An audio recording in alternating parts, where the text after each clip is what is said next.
coming to you live here from Lake Chad, an endorheic freshwater lake located at the junction of four countries of Nigeria, Niger, Chad, and Cameroon in Western and Central Africa, respectively, with a catchment area in excess of 1 million square kilometers. Is an important wetland ecosystem in West Central Africa, and the lakeside is rich in reeds and swamps.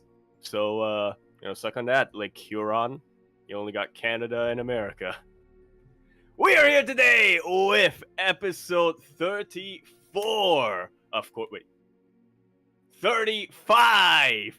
Wait. Yeah, 35. Yes, 35.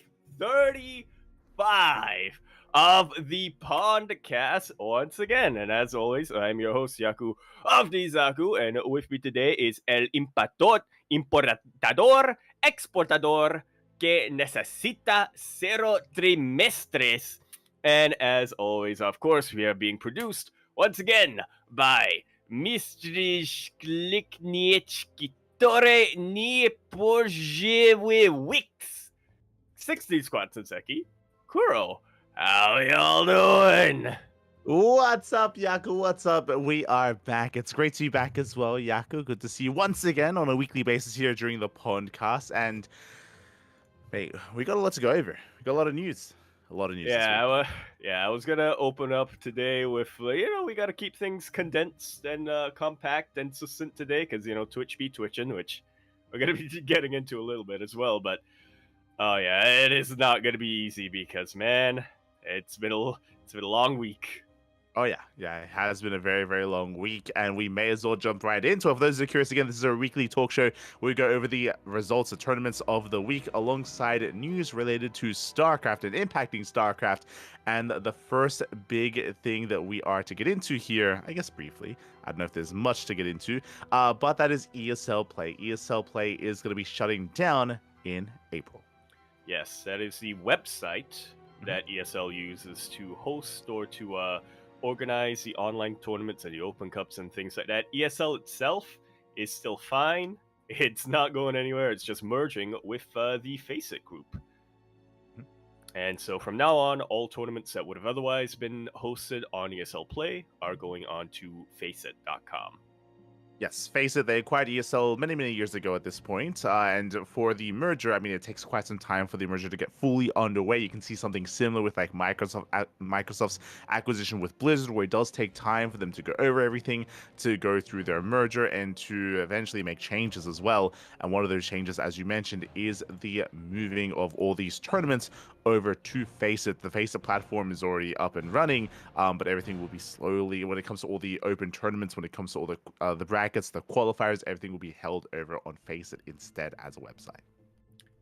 Indeed, and yeah, this is something that we kind of known was going to happen for quite a while. We kind of knew that this was part of the deal. They were pretty transparent about that, and yeah, for the most part, not a whole lot is going to change, except for the fact that the domain where you sign up for tournaments is going to be a little bit different now. And I recognize that I'm a very simple person. I'm in favor of this because the Faceit looks more like challenge in my eyes. So I'm like, all right, good enough for me. Right, it's black and orange. Let's go. Yeah, it's one of those things where I guess we'll have to wait and see, as we ourselves as the StarCraft 2 audience or StarCraft 2 scene aren't familiar with how brackets would work on this site, how they are different, better, or worse. I guess we'll find out once events start taking place on them, any kind of critiques and the kind of feedback we have of the platform itself. Yeah, we should probably also mention that as of right now, there isn't any StarCraft 2 on the Faceit website. That's, again, because for the longest time, the only Open Cups that were happening were on ESL Play, and Challenge was used more for third-party events. But we'll see if that changes. We'll see if they do add it in the near future. Oh yeah, I mean, once there are tournaments to run, then I'm sure it will be added. There are obviously people that were maybe concerned that this might be like a sign of maybe end of StarCraft or something, which sounds like a little bit, I don't know, a little bit closed-minded because this doesn't really have anything to do with StarCraft and more to do with ESL as a whole. It's not just like there were StarCraft tournaments on ESL Play. There were events from all esports Mhm. that ESL did cover. So again, this is affecting all of them, all heading over to FACE. Yeah, Rocket League, CS:GO. What's the other one that I'm thinking of? MTG, What? they would have Empty Magic brackets. the Gathering, yeah. Yeah. Yeah. And so yeah, some of them have already moved, and that's mostly because the tournament organizers themselves were allowed to already move to Face It. But yeah, some of the things like Magic the Gathering, StarCraft, not there just yet. So yeah, we'll wait and we'll see. Oh yeah, exactly. And again, I'm sure ourselves as well as tournament organizers will be very curious to see how the bracket system works over on Face It. Hopefully, it is an improvement. There's definitely room for improvement for the ESL site. We can say that 100%. We'll see if things do change for the better So coming many to Face Brazilian flags It. on Aye. ESL play. True. Every time a Um, bracket breaks, just full on Brazil. or the forfeit system, for example. We'll go into it. You know what? It's past us at this point. We'll get into it once Face It does come online with some StarCraft events. Otherwise, that leads us into our next big bit of news, which you alluded to earlier, which impacts, I guess, all streamers out there, and not just StarCraft. But that is, of course, the change that is happening to the VOD system in Twitch. Indeed. So Twitch just rolled this out a couple hours ago, and by a couple hours ago, I do mean about 12 hours ago, or something like that. A little over 12 hours ago. They're going to be implementing a storage limit for highlights, uploads, and VODs. For highlights and uploads. Permanent VODs, I should say, not permanent VODs, I should say, of 100 hours effective from April the 19th onwards. And according to Twitch support, this change came as a result of internal research figuring out that apparently less than 0.5% of streamers actually make it to the 100 hours of permanent VOD content on the site, so it's just easier to change it this way and free up some storage space over on the service. Yeah, it's a really big and really sudden change. It's definitely something that I wouldn't say that it was something looming on the horizon, but there has been a lot of controversy surrounding Twitch over the past like year. Basically, a lot of advertisers did pull out of Twitch. Twitch has been making less money because of that, and a lot of content creators have been noticing it. I mean, you can even see, and if you notice, Sal brings it up as well. Sal, he was very vocal about this. But basically, revenue for streamers has been going down. Twitch has been making less money, and this does feel like a very obvious change for Twitch to start like stopping like the hemorrhaging of losing money here. It's like, okay, we need to like cut somewhere. We need to try to save whatever we can. Hey, this VOD system, it's costing us more than it's gaining us money. Let's cut it out. That's what it feels like, which is definitely not good for the consumer, but it's what the company seems like is going to have to do here to kind of try to rectify that. Yeah.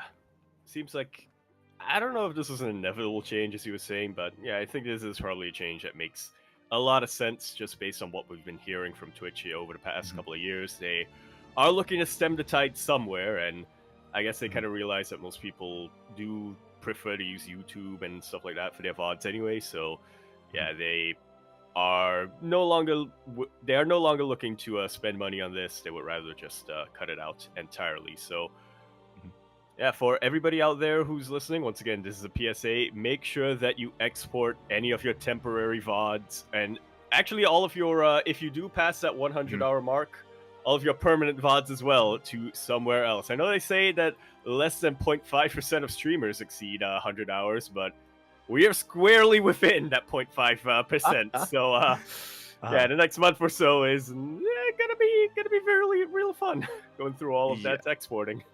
Yeah. I think I posted on our Discord server that we are just under 7,000 hours of content on our Twitch channel. So we have to basically delete everything. Again, considering that we can only hold into 100 hours of that, so we have to pick and choose or just delete everything. Thankfully, most of it is already on YouTube, but not everything. There's like some clips here and there. There's some like under the pond like episodes. Like there is definitely some content that I is just not want on to YouTube point right out now. we also have some Twitch exclusive content which we'll probably have to True. keep as highlights, Yeah. so that will take some of the space. Yeah, so Yep. that is definitely an Anything? endeavor that we have to go through. I think the biggest issue for us is that we actually cannot cut or highlight anything right now, which is typically how we upload to YouTube, just because we've exceeded that amount. So we have to reduce the amount first, and then we can actually start uploading to YouTube again. So this is actually limiting us from actually uploading to YouTube at the moment. So Wait, what? this is... Yeah. So basically, you cannot create any new highlights right now if you've exceeded the highlight amount. I So see we what you mean. can't make any new highlights. So typically, for example, if we cast, an ESL Open Cup in Twitch, we could cut it up by series, like Beyond versus Hero, Hero versus Clem, and then we export that to YouTube, and then we delete it. But we can't make those highlights right now, just because I see what you mean. the amount. I thought you meant like they are preventing people from exporting if they're over a certain amount. I'm like, that does make zero sense at all. What? Yeah, just from creating highlights. So it's really unfortunate. Obviously, the response to this is very negative from the community. But despite that, most likely they're probably gonna push it through again. For them, like they just want to make or limit the spendage that they currently have right now. So yeah, that is a big shame, especially because like outside of just how it affects the CranKy Ducklings, there are definitely some channels out there that have a lot of like legacy content, whether it's like Home Story Cup, whether it's Zotac Cups. There are actually channels out there on Twitch that actually don't really upload to YouTube. So like a lot of the content is on Twitch, not on YouTube. Like there's a lot of old Home Story Cups that aren't on YouTube right now. Yeah. There was also another concern in the comments to this announcement that there are channels where the content creator either isn't active or just straight up isn't alive. So they won't be able to back this up. So I guess people will have to rely on third parties for those cases. Yeah. They're gonna have to rely on other people to try to download, export it themselves to save that kind of content. Yeah, it's gonna be a big endeavor here, and thankfully we have some time to get that underway. But yeah, it's something that we will have to get onto. What's that old saying? Once something's on the internet, it's there permanently, thanks to Wayback Machine and stuff. Nowadays, that may be true, but it's getting harder to access those it's getting harder to access those legacy that legacy content nowadays. For sure.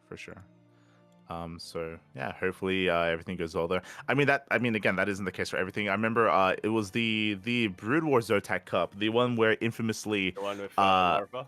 Yeah, the one with Larva. Like that VOD doesn't exist anymore. By the way, there are clips of it. There are clips of that, but like the actual tournament VOD is no longer available. And like there's there's instances of that sort of thing where like it's hard to chronicle this stuff. And yeah, a lot of like internet historians have a lot of work to do when it comes to trying to like Get on download it, and save archivists. everything. Yeah, for sure.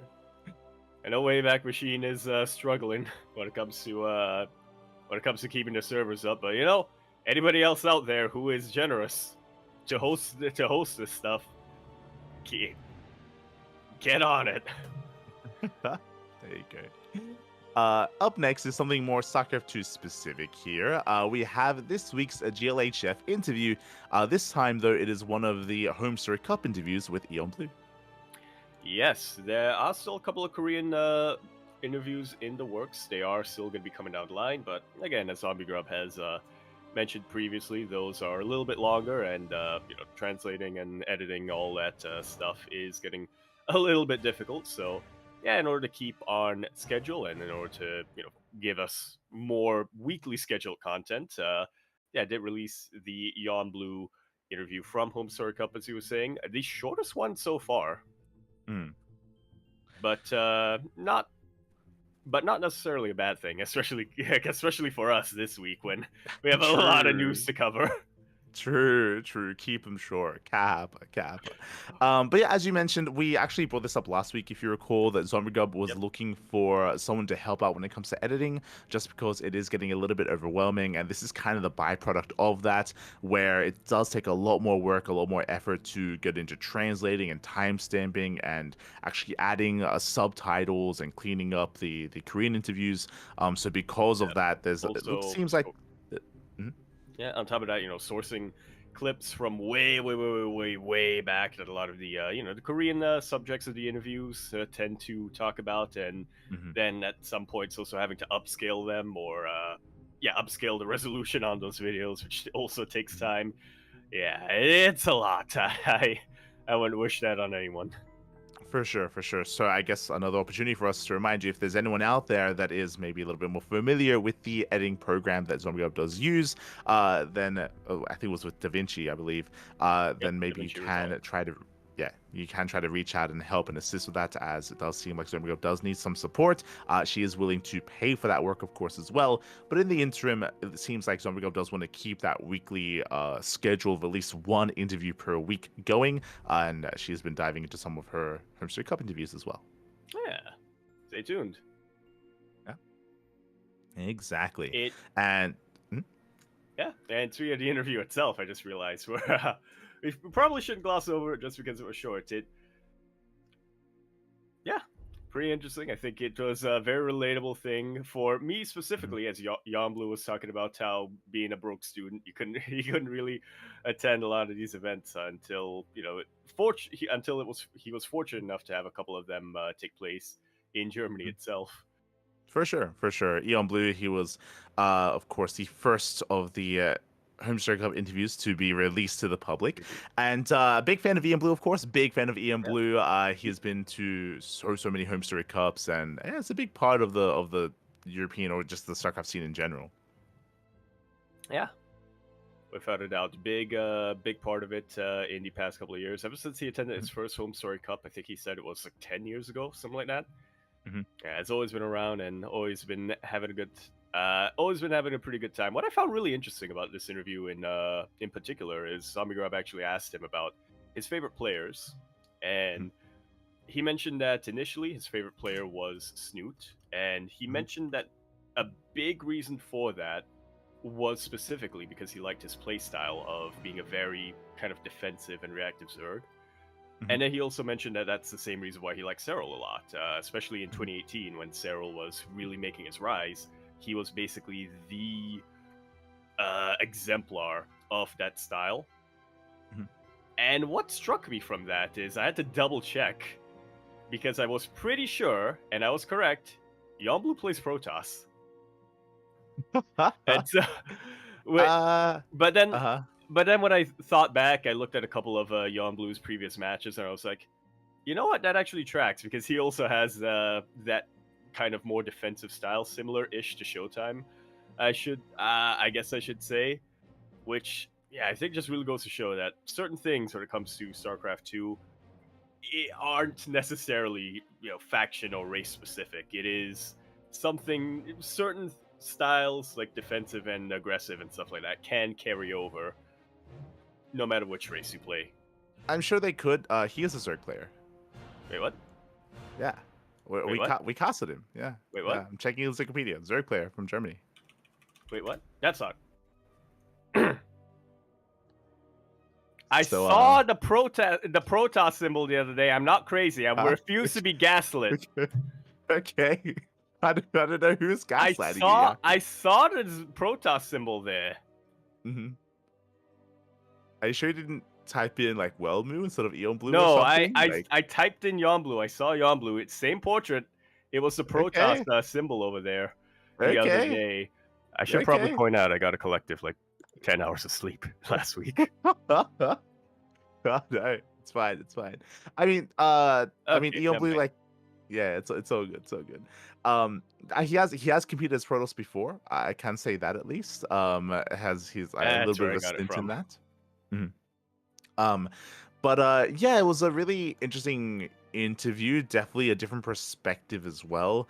To be a little bit critical about the interview, this and I imagine this isn't. I mean, I'm pretty sure we already knew this coming into it.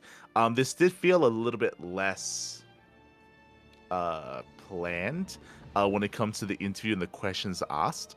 But I believe a lot of that is because Zombriga, when she went to Homestead Cup, she didn't know who would be there exactly. So Yeah, I I mean, was gonna she bring had that a up. list.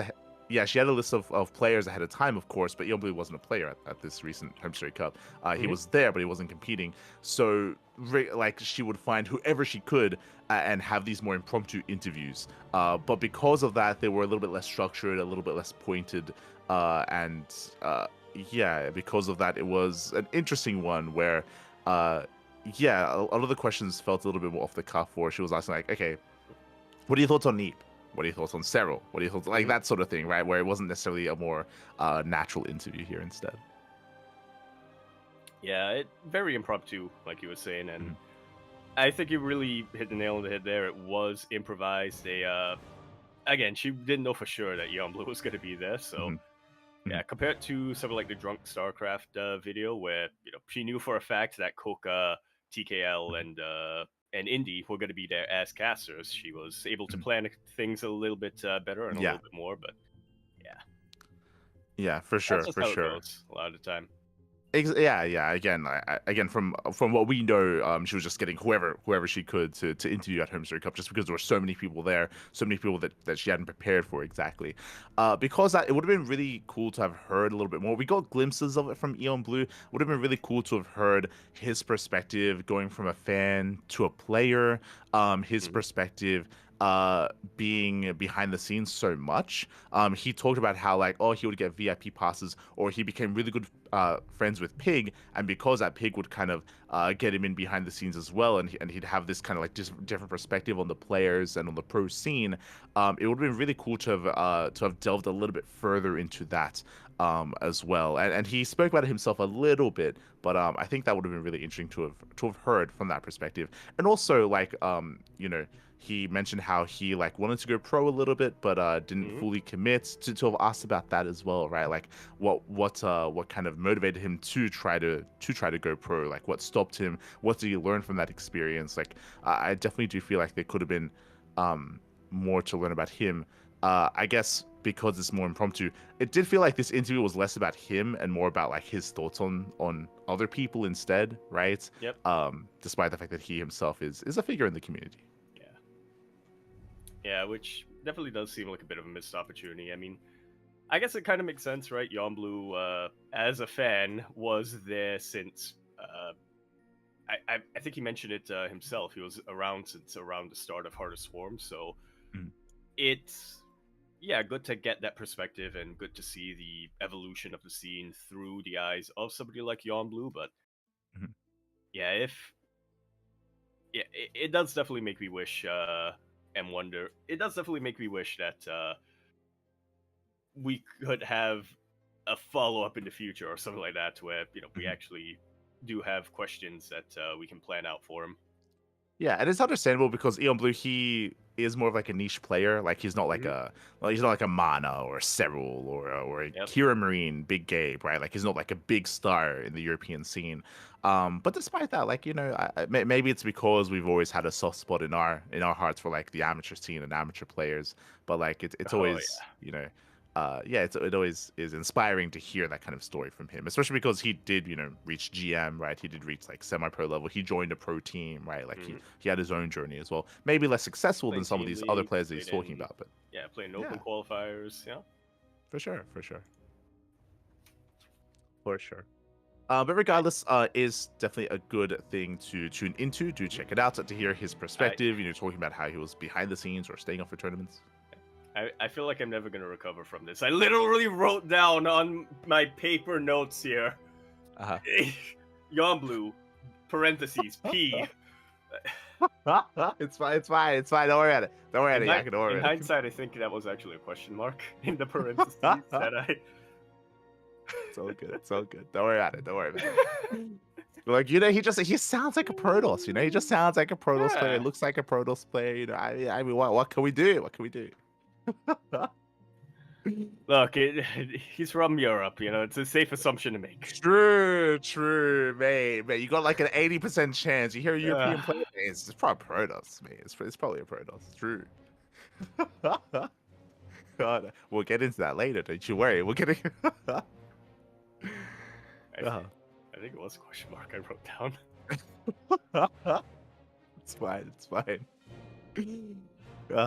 But yeah, it was really cool to hear, and hope to hear more from Eon Blue in the future. And I do look forward to hearing more of these interviews as well from Home Story Cup. I know there were a lot of people there. I don't know, Yaku, if Zobgo has mentioned how many interviews are going to be from the Home Story Cup segment.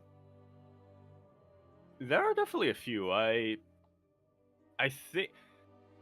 Yeah, I don't think she ever released a list of who specifically she's going to be interviewing, but I think she did say publicly, and I think she'll be okay with me saying this as well. There will be an interview with just some like fans and unknown kind of fans who aren't community figures from Home Story Cup. That sounds about their perspective. Yeah, that sounds really cool, and that makes me, you know who was I don't think she interviewed this person, unfortunately, but I know he was at Home Story Cup, and I part of me wishes that maybe I'm wrong and maybe she did. Kozan, the Alpha X caster, he was at Home Story Cup. And a regular feature at Home Story Cup for quite a while. Yeah, and I hope she was able to get a bit of a discussion or talk with him. Holy Hit's another player, of course. I think Ian even mentioned Holy Hit in this interview, and hopefully Holy Hit was interviewed, and many others, of course, as well. So yeah, it sounds great to hear that, as you mentioned, that we're going to get a proper viewer perspective as well, especially from someone from Germany, someone at Home Story Cup. Yeah, I wish it took place a couple of years ago. Then it could have interviewed Phoenix. Then she could have interviewed Phoenix and Kerwin. True. Yeah, Phoenix, Kerwin. Yeah, not wrong. Thought you were gonna go Night End. Night End as well. I think what surprised me in this interview, he mentioned Eon Blue mentioned that Zanster was there. Zanster was at the most recent. He was. We saw him on stream. The camera was featured. Yeah, the camera actually panned to him at one point on stream. Yeah. And we all pointed out, like, oh yeah, Zanster, finally, the ticket he bought 2 years ago is eligible. So I hope Zanster got interviewed, right? Like, that's a bit of a rare one that you don't really expect to see. So yeah, there's a lot of potential for content there, for sure. Yeah, I'm not sure what the eventual video is going to be, or if it's going to be individual stuff, but she has said that she went around interviewing fans at Home Story Cup, so yeah, we'll see. Yeah, for sure. So do check it out. Again, it's a bit of a shorter interview, as we did mention, but because that is more digestible as well, so do consider checking it out. That leads us into our next bit of news here from another community figure or even pro player in the European scene, from Lambo. Lambo, he recently released a video. This is actually very similar to a video that we actually did cover on the podcast a couple of episodes ago from Big Gabe from Hero Marine. Yeah. Yeah, the Germans. I feel like it's been a week of Germans voicing out and making videos here. Exactly. If you remember in Hero Marine's video, he was talking about his future plans. I think he was discussing, kind of like a more realistic look at, like, how much money he earns in the year. Yeah, and like how he can sustain himself. His priorities as well. His priorities, but he also, I want to say, had a portion where he spoke about how he doesn't play in Open Cups. He doesn't play in Open Cups, and one of the reasons, and this even sparked a conversation in Reddit, was because of how much Protoss there is and how he doesn't enjoy playing TvP and he doesn't enjoy that experience. There's a lot of waiting as well during Open Cups, and he definitely had his own reasoning as to why he would want to stay away from that. Yeah, after a while playing in all these Open Cups, it's like, sure, you become hyper specialized at playing TvP, playing against Protoss, but what about your other matchups, Yeah, and it comes down to just your enjoyment of the game, your enjoyment of the matchup as well. He straight up was saying that he just didn't enjoy playing TvP, just didn't enjoy playing it, especially that often. Yeah, because he knew that if he signed up for an Open Cup, and if he got far into the Open Cup, that's like locking him in for 4 or 5 hours of nothing but TvP. Yeah. And a lot of downtime in between. For sure. And Lambo was very similar, actually. Very, very similar here to perspective that Hero Marine had. The video starts things off. The video itself is a little bit of clickbait, is what I will say. And you hit the nail on the head when it comes to the pre-show. It's like he got kicked out of a league. Like, does that just mean he was inactive? Yes. He was. Yeah. But that was like the introduction to talking about why he's inactive, right? I remember we were saying here, Kuro was actually like, "Oh, does that mean Lambo was like an editor of Eligulac or something? Did something happen behind the scenes?" Like, no, nothing happened. He just stopped playing. Exactly. Just hasn't really been too active. It isn't just Lambo; it's players like Alazer. I think Alazer is another example of a player that just doesn't really play in much right now. Isn't really too active as a player, and he gave into the reasonings as to why he isn't playing in these open tournaments. He did mention that he's not retiring or anything like that, but he spoke about his motivation, maybe even lack of motivation. I would say the beginning of the video was weird. I didn't quite agree with his perspective. So first, one of his reasons that he gives is he speaks about how hard it is to make money in open cups and how he feels like, like he invests like 4 hours of his time and he has a chance at maybe making it to the semis and then getting money there, as opposed to doing 4 hours doing something else.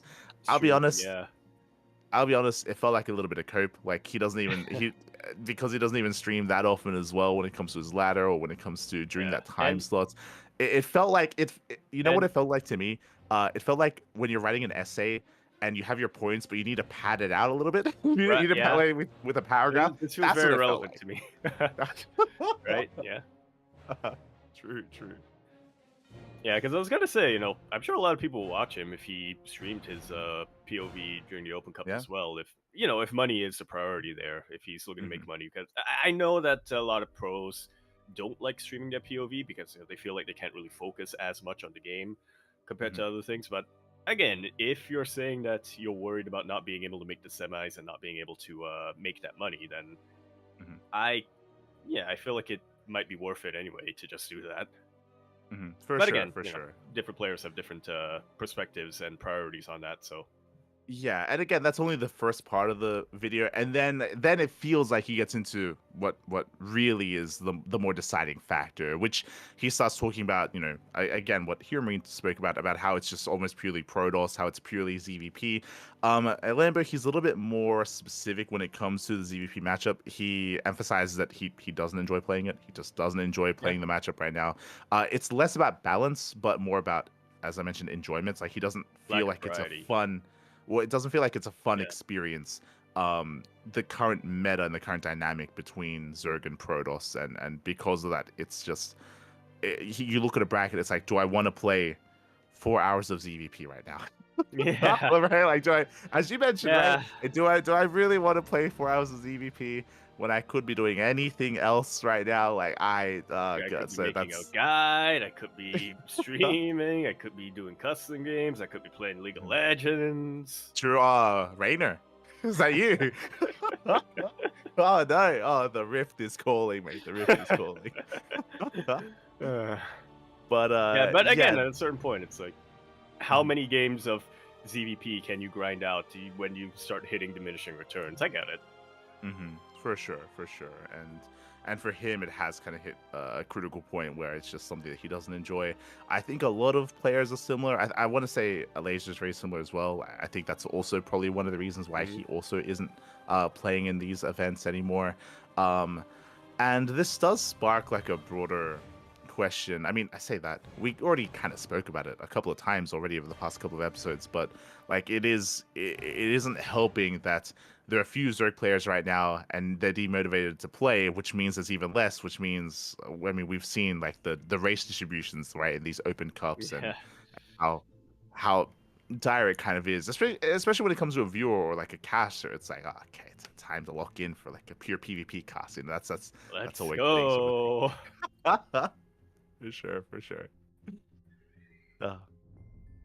So yeah, it's definitely a delicate topic and something that is difficult to be addressed at the moment as well. I think he, at the end, his solution to what he was just asking for a change, just to make Zerg more fun to play and more dynamic, regarding to the openers and the play styles that you're kind of locked into, and hopefully like that would kind of revitalize it a little bit.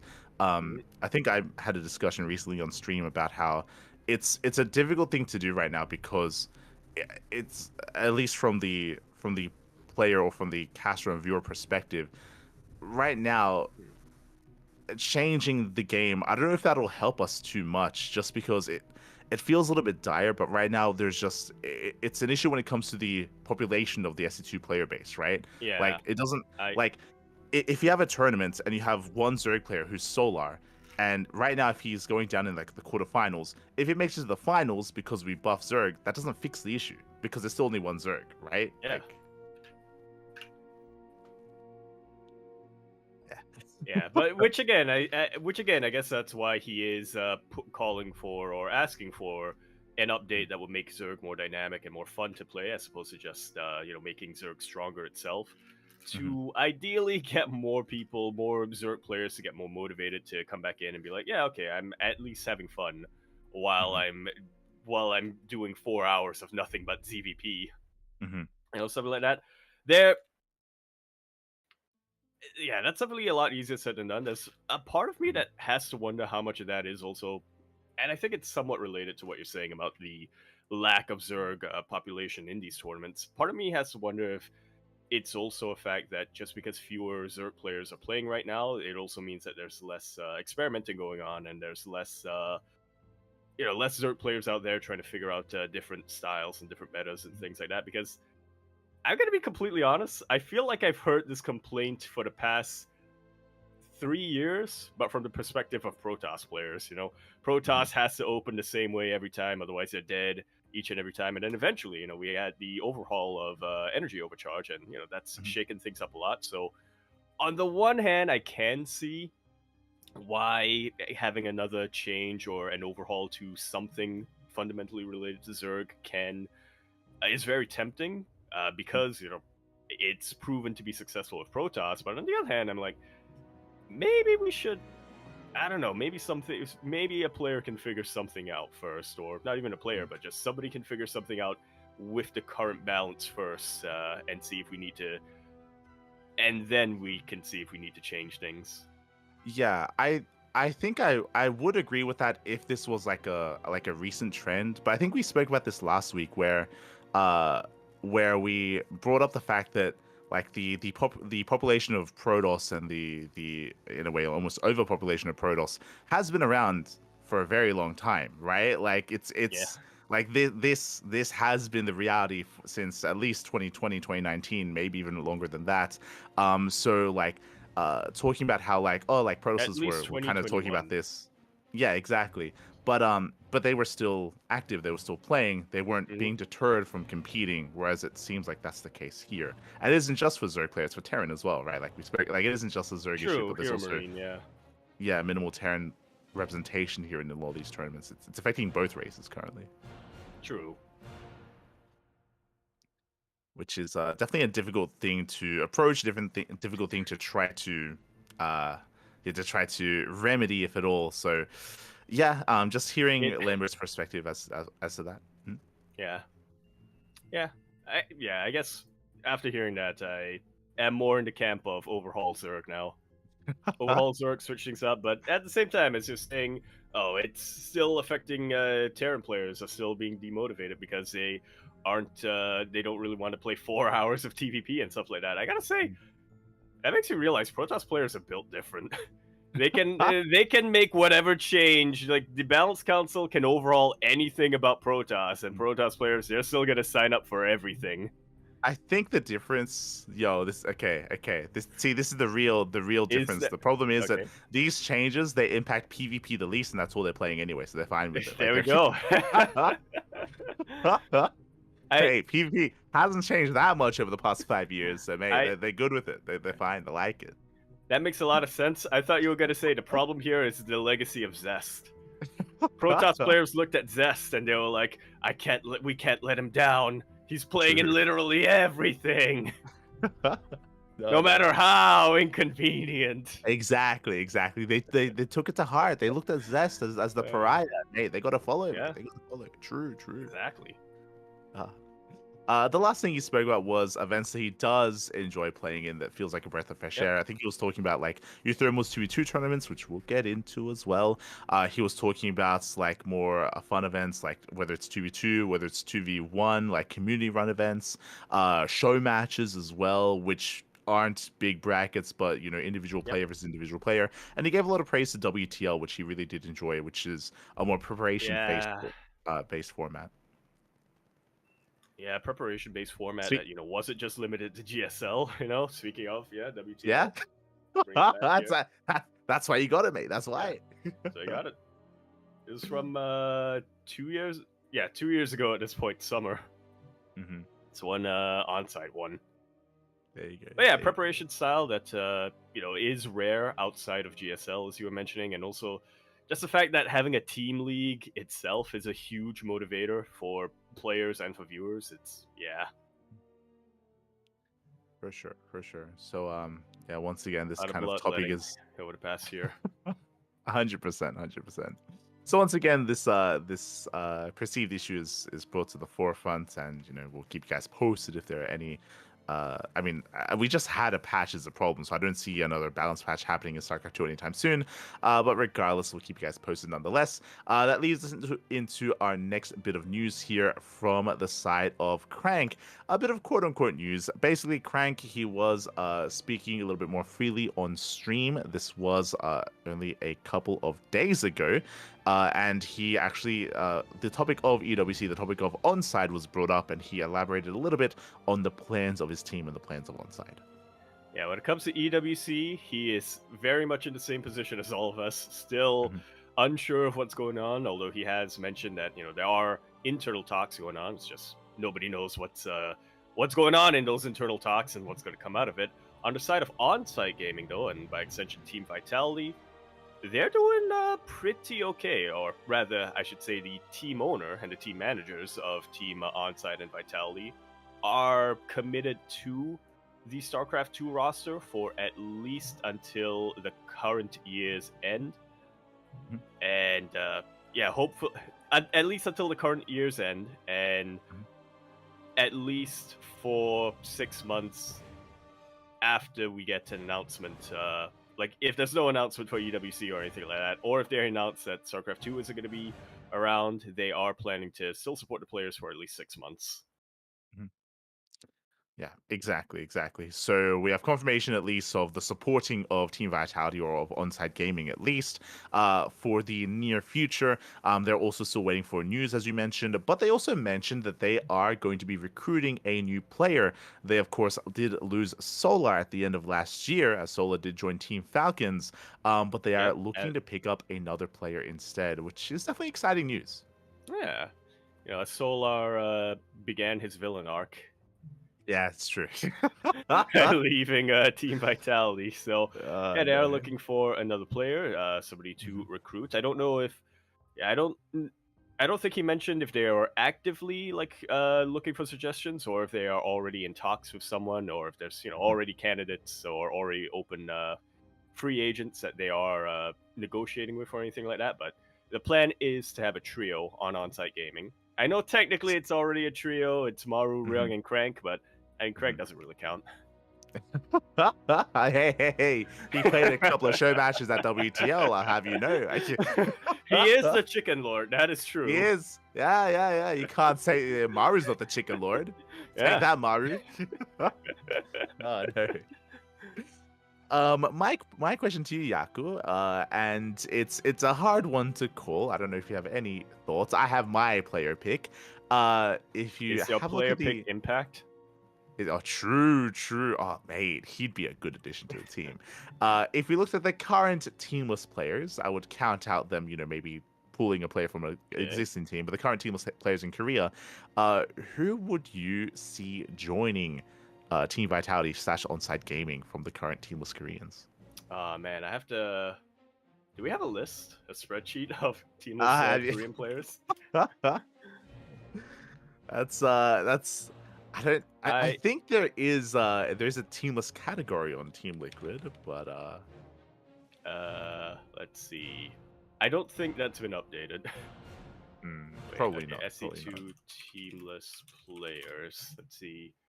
Oh. Okay, if one of these players is inactive or did recently join a team, I'll get fact checked. So yeah, let's just look through this real quick. I would first off probably say Zaun is a pretty good candidate in general. I don't know if they're looking for a Protoss player or if they want a Zerg player or if they want to commit to being nothing but Terran. True. Which isn't out of the ordinary, you know. Kaizi Gaming initially for its first year of its inception was Innovation, Bunny, and Oliveira. So no team diversity there, or no race distribution there. Yeah, you're not wrong. I would agree. I think Zaun is the obvious one just because he's really hot right now, right? Like Zaun, he just came back from the military, and he has been looking really good and really strong. Has been getting some very nice results as of late. So I think Zaun is the clear choice. There are other options, as you mentioned. If they want to go triple Terran, Gumiho is teamless. True, yeah, Gumiho is teamless. Homestuck Cup champion. Champion, yeah. And that would be the 3 best TVT players in the world on that one team. Unfortunately, that's also like half the entire Terran population. You're not wrong. So it's not exactly useful if you're looking to become the TVT team. It's like we're the best TVT players, but we're also like the only only Terrans we have players, to face off. Yeah, like if Clem played Terran, then sure, but he avoids TVT now, so that doesn't. Let's see who else is teamless in Korea. Creator. True, Creator. Yeah, Creator would be a pretty big choice, I think. Or like a pretty. I'm not gonna say obvious choice, but would be a pretty good one. Yeah, he definitely has a history of Maru there, and true. A little bit with Crank as well, but also with Maru. Yeah, big friends with Maru for sure. Outside of those 3, none come to mind directly. Oh, Trap is on Genji. Yeah, he's on Genji. There are definitely some more up and coming Korean players, but for Team Vitality, I think they want some big names. Like that's like they have a lot of money. Yeah, so they might as well use it. Yeah, they probably want some of the bigger heavy hitters if at all possible. Oh right, how could I forget, mate? Classic, he's teamless now. Oh, true, I forgot about that.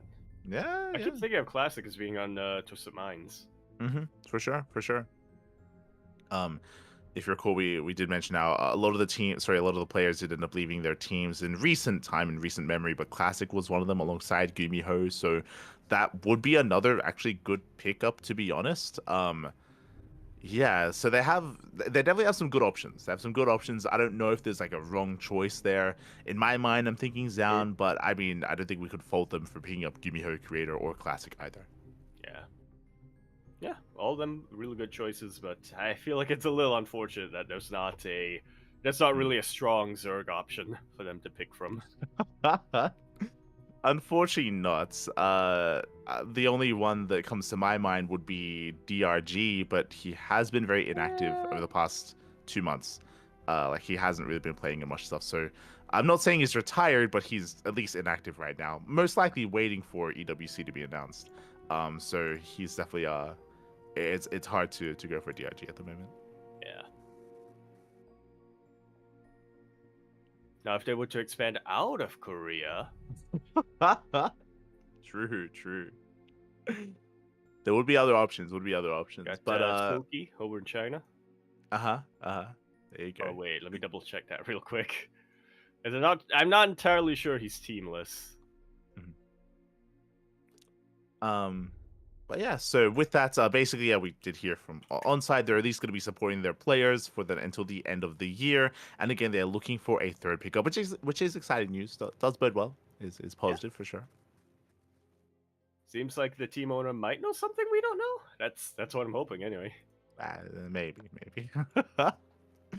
That does lead us into our next bit of news here. A bit of a content update, I should say, is Ryung the Tuna Terran himself, has actually been very active recently when it comes to even outside of just making content and streaming, from a caster perspective, I can let you know he has been a lot more active casting as well. He's been showing up for a lot of open cups, has been doing a lot of casting, even on his own, by the way. Like he used to do it a lot with Crank, but now even by himself.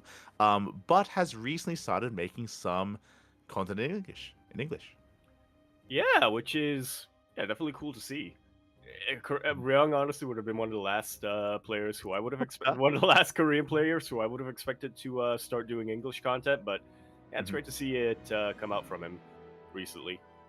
I think part of that is also because he's been making videos with Clem, so they kind of do need they kind of need to communicate there. So exactly, and that's what I'm alluding to. He has been making some videos with Clem. Specifically, it's 2v3s where he would bring on a pro player and they would play against a team of diamond players. From his chat, I should emphasize. So yeah, it's not as serious content. There's some more fun kind of behind the scenes stuff. I mean, some of it is 2v3, some of it is also Archon v teams, Archon v3, which again, pretty cool to see. Yeah, exactly. So there are currently 3 videos on Ryung's YouTube channel with himself and Clem. So they have made a bunch of content together. And I can also let you know, because we recently casted the Horde TV Monday, I believe. And when we were getting ready for the lobby, when we were jumping in, Ryung, he actually openly asked Max Packs. He's like, hey, I just made a bunch of content with Clem. Do you want to jump on? And he's like, oh, sure. So there might be some content coming out with Max Packs. I was about to say, does Max Packs want to risk getting Funara like that? You know, I mean, we've heard his voice before, but yeah. I would also like to add that before Clem, there was also Hero on Ryung's channel. Yeah. There you go. Although, of course, that was more. Although, of course, in that case, they were communicating in Korean. So yeah. But I think somebody did put in closed captions in English for that. I would hope. I'm not entirely sure how accurate the closed captions are, but they are there. I would hope so. But yeah, it's just it seems to be like a fun thing that Ryung is doing with his community, because again, he drags diamond players on from his chat, from his viewer base, and they're able to have fun and play together as this kind of like community event. And I would imagine he's going to be doing more in the future with more pro players. Yeah, and he's been very active with these as well. He's been posting like a video a day or a video every 2 days for the past month or so. So yeah, really great to see that he is motivated, and he is getting a lot more of this outside mode. But I find it also very cute that I looked over at Ryung. He made a Discord server for his community. Apparently it's called the Clem Room, but with Clem with a K, because of course, if you've been following Ryung's stream for a while, for the past year or so, he's been titling his stream titles like "On the Road to Becoming Clem" or something like that, or the Korean Clem or something like that. He's the Korean Clem. Yeah, definitely big Clem fan, and yeah, I can't really blame him. I think everybody, and especially all the Terran players out there, I don't think anybody can really hate Clem, but I also find it very... I had this mental image in my head, and I kind of told you and Kuro about this in the pre-show, but I didn't reveal what the image in my head is. The mental image in my head now is Ryung and Kyor as the 2 divorced parents of Clem who are vying for his custody of him. No. No. Because for the longest time, Kyor was the biggest Clem fanboy. I'm gonna say in the world, not just in Korea, but in the world. But now Ryung, he's starting to get very vocal about his what's it called? His love of Clem. There you go. I mean, yeah, we'll see who's able to gain custody in the end and who's able to gain ownership over Clem. Clearly, Clem, he has no say in this, by the way. It's all about Kyor and Ryung.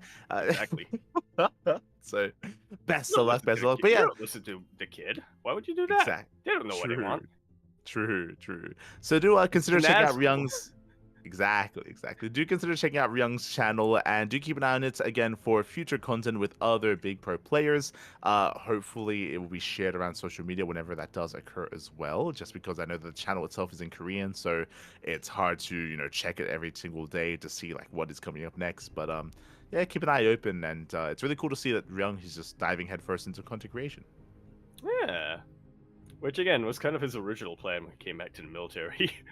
He was like, yeah, I don't think I'm going to compete. I don't think I'm going to be playing seriously in tournaments and stuff like that. I'm just going to stream and then, figure something else out, something else long term. And in the meantime, just focus on making content and doing stuff. Then he played in a couple of Open Cups and he's like, all right, Team Vitality, let's go. Team Onsite, let's go. I'm playing in I'm going to compete in GSL and everything now. See, well, the problem is then he became the Clem Crusher, and it's like, mate, well then he has to play. Like, yeah. like he's got to compete now. Oh my god. Yeah, definitely do check that out. That does lead us into some more player acquisitions here. Here we go. Yeah. Earlier we were talking about, on side they're thinking about picking up one player, but here players have actually been picked up by some other teams. Indeed, we have. Let me just double check the topic list so that I know which one we're starting with. Yeah, the first one up is art. Not to be confused with art, but a very different kind of art instead. Yeah. There are a lot of different types of art. Not everybody understands, but, it doesn't matter because both arts are both art. There you go. So arts all letters Even though capitalized. They're both Protoss. They're true. They were also both on Platinum Esports or Platinum Heroes for a long time as well. They were, yeah. Which did not confuse anything at all. But Art has been teamless for quite some time, ever since he did leave Platinum Heroes. That was, of course, at the end of last year, back when Platinum Heroes did kind of thin out their roster after WTL, and a lot of players were let go, including Art, of course. But he has since joined Quasar. Indeed. Not something I had on my bingo card. Not something that I think many people thought was going to happen, because traditionally Quasar or Quasar? Quacker? Quasar sounds better. Quack? Quack? Quackar? Quasar sounds better. I'll go for that. Okay, Quasar. Mm-hmm. But then it's not the there's no Quack, so yeah. Quasar, traditionally, it's an organization that's been around for a while. I say a while, it's been about 5 years, which isn't quite as storied as some of these other esports teams, but hey, that's a longer lifespan than a lot of other esports teams that have come and gone in the past. So yeah, they've been around for a while, and traditionally they've been focused a lot more on Counter-Strike, CSGO, and CSGO 2, specifically on the semi-pro, when it comes to the semi-pro level of Counter-Strike. So it's interesting to see that now they are also, rather than focusing on getting more established or more professional players in CS, they are continuing to look at the semi-professional level, but in other esports. Yeah, exactly. So it's really cool to see them support some local talent in other esports like SC2. I believe Art is their first and only player currently in StarCraft 2. So we'll see if they do decide to spread out and acquire other players, or if it's just, a single player in Art. Yet to be confirmed. Regardless, it's great to hear that he is being supported. And I'll be honest, looking at Art's Wikipedia page, I don't know why, but in my mind, he was an older player. Like, for some reason in my mind, I constructed this image. It's because you were thinking of the other Art. No, in my mind, this Art was older than the other Arts. And you know what? I think it was. It was the capitalization. It's like, mate, the player with full capitals, he's got to be older than the one with some lowercase letters. MMA. Right? You look at MMA, DRG. These are all the older school players. MC. TY. Those are all the older school players. The new school players, they don't capitalize shit. They don't know what they want to capitalize. They don't even randomly capitalize anymore. Like, what is going on with this generation? SMH. So, I don't know why, but in my mind, random amounts of O's and A's in their names. In my mind, he was the older one, but no, that is not the case. He's actually quite young. He's only 18 years old. I'm like, oh my god! Like, my entire perspective on his has changed. Yeah. See, here's the thing. That was never an issue for me, because in my mind, whenever I look up a player for the first time on Wikipedia, I have a backlog, a space specifically carved out for people who are younger than me, so I can feel bad about. Still being in Diamond after all this time. Oh god, smirch. And actually, I want to see. This is crazy to me. I had no idea. He's younger than Shameless. Like in my mind, like Shameless, he's Shit. like one of the babies of like the European region, but no, he's younger than Shameless. Shameless did start or did break out a little bit later in art, so he did. True. He did, but yeah, I get what you're saying. You know, typically in esports, it's rare that you'll have somebody a bit on the older side start breaking out. So I get what you mean. Yeah. So crazy. Great to hear that Art, of course, is being supported, and again, he's a very active player in the online tournament scene, and I'm sure we'll see more of him in the coming months. Yes, best of luck to Art, and best of luck to Quasar. Not to be confused with Quasar with an S. That's a very different team operating out of Brazil for Fortnite. There you go. Very different. That leads us into our next and final player acquisition here for the week. That is going to be Alien Esports. We've been talking about them for the past couple weeks now, coming back and having their foray in SC2, picking up players like Inexorable, starting, of course, with Arrowfire as well. But they have acquired another player. They have acquired Nikic, the Zerg player from Belarus. Yeah, it feels like a long time coming. I feel like Nikic has been teamless for way longer than I can... way longer than I would have expected, really. Mm-hmm. Yeah, Nikic, just like Art, they were also some of the players that were let go by Platinum Heroes. So they were let go. Since then, they have not been picked up until now. And again, Nikic, I would say he's a strong up-and-comer, also another young player as well, and also a player with a lot of potential. It does feel like Alien Esports are targeting a lot of these younger faces in the scene in the hopes that, you know, they want to foster them, that they want to help them improve. Yeah, which, again, it's always a good thing, and we need as much of that as we can get here in StarCraft 2, especially now. Mm-hmm. Yeah, for sure. I definitely do appreciate kind of what Alien Esports are doing. I appreciate their initiative as well. Again, like all like younger up-and-comers here. They have a pretty hefty roster. This is also where we have to step in. I think we did the same thing with Streamer Zone, where we're like, okay, guys, calm down. You know, we just temper yourselves. Don't burn out. Don't bright too shinily here, or bright too brightly here, I should say. As now they have a team of 5.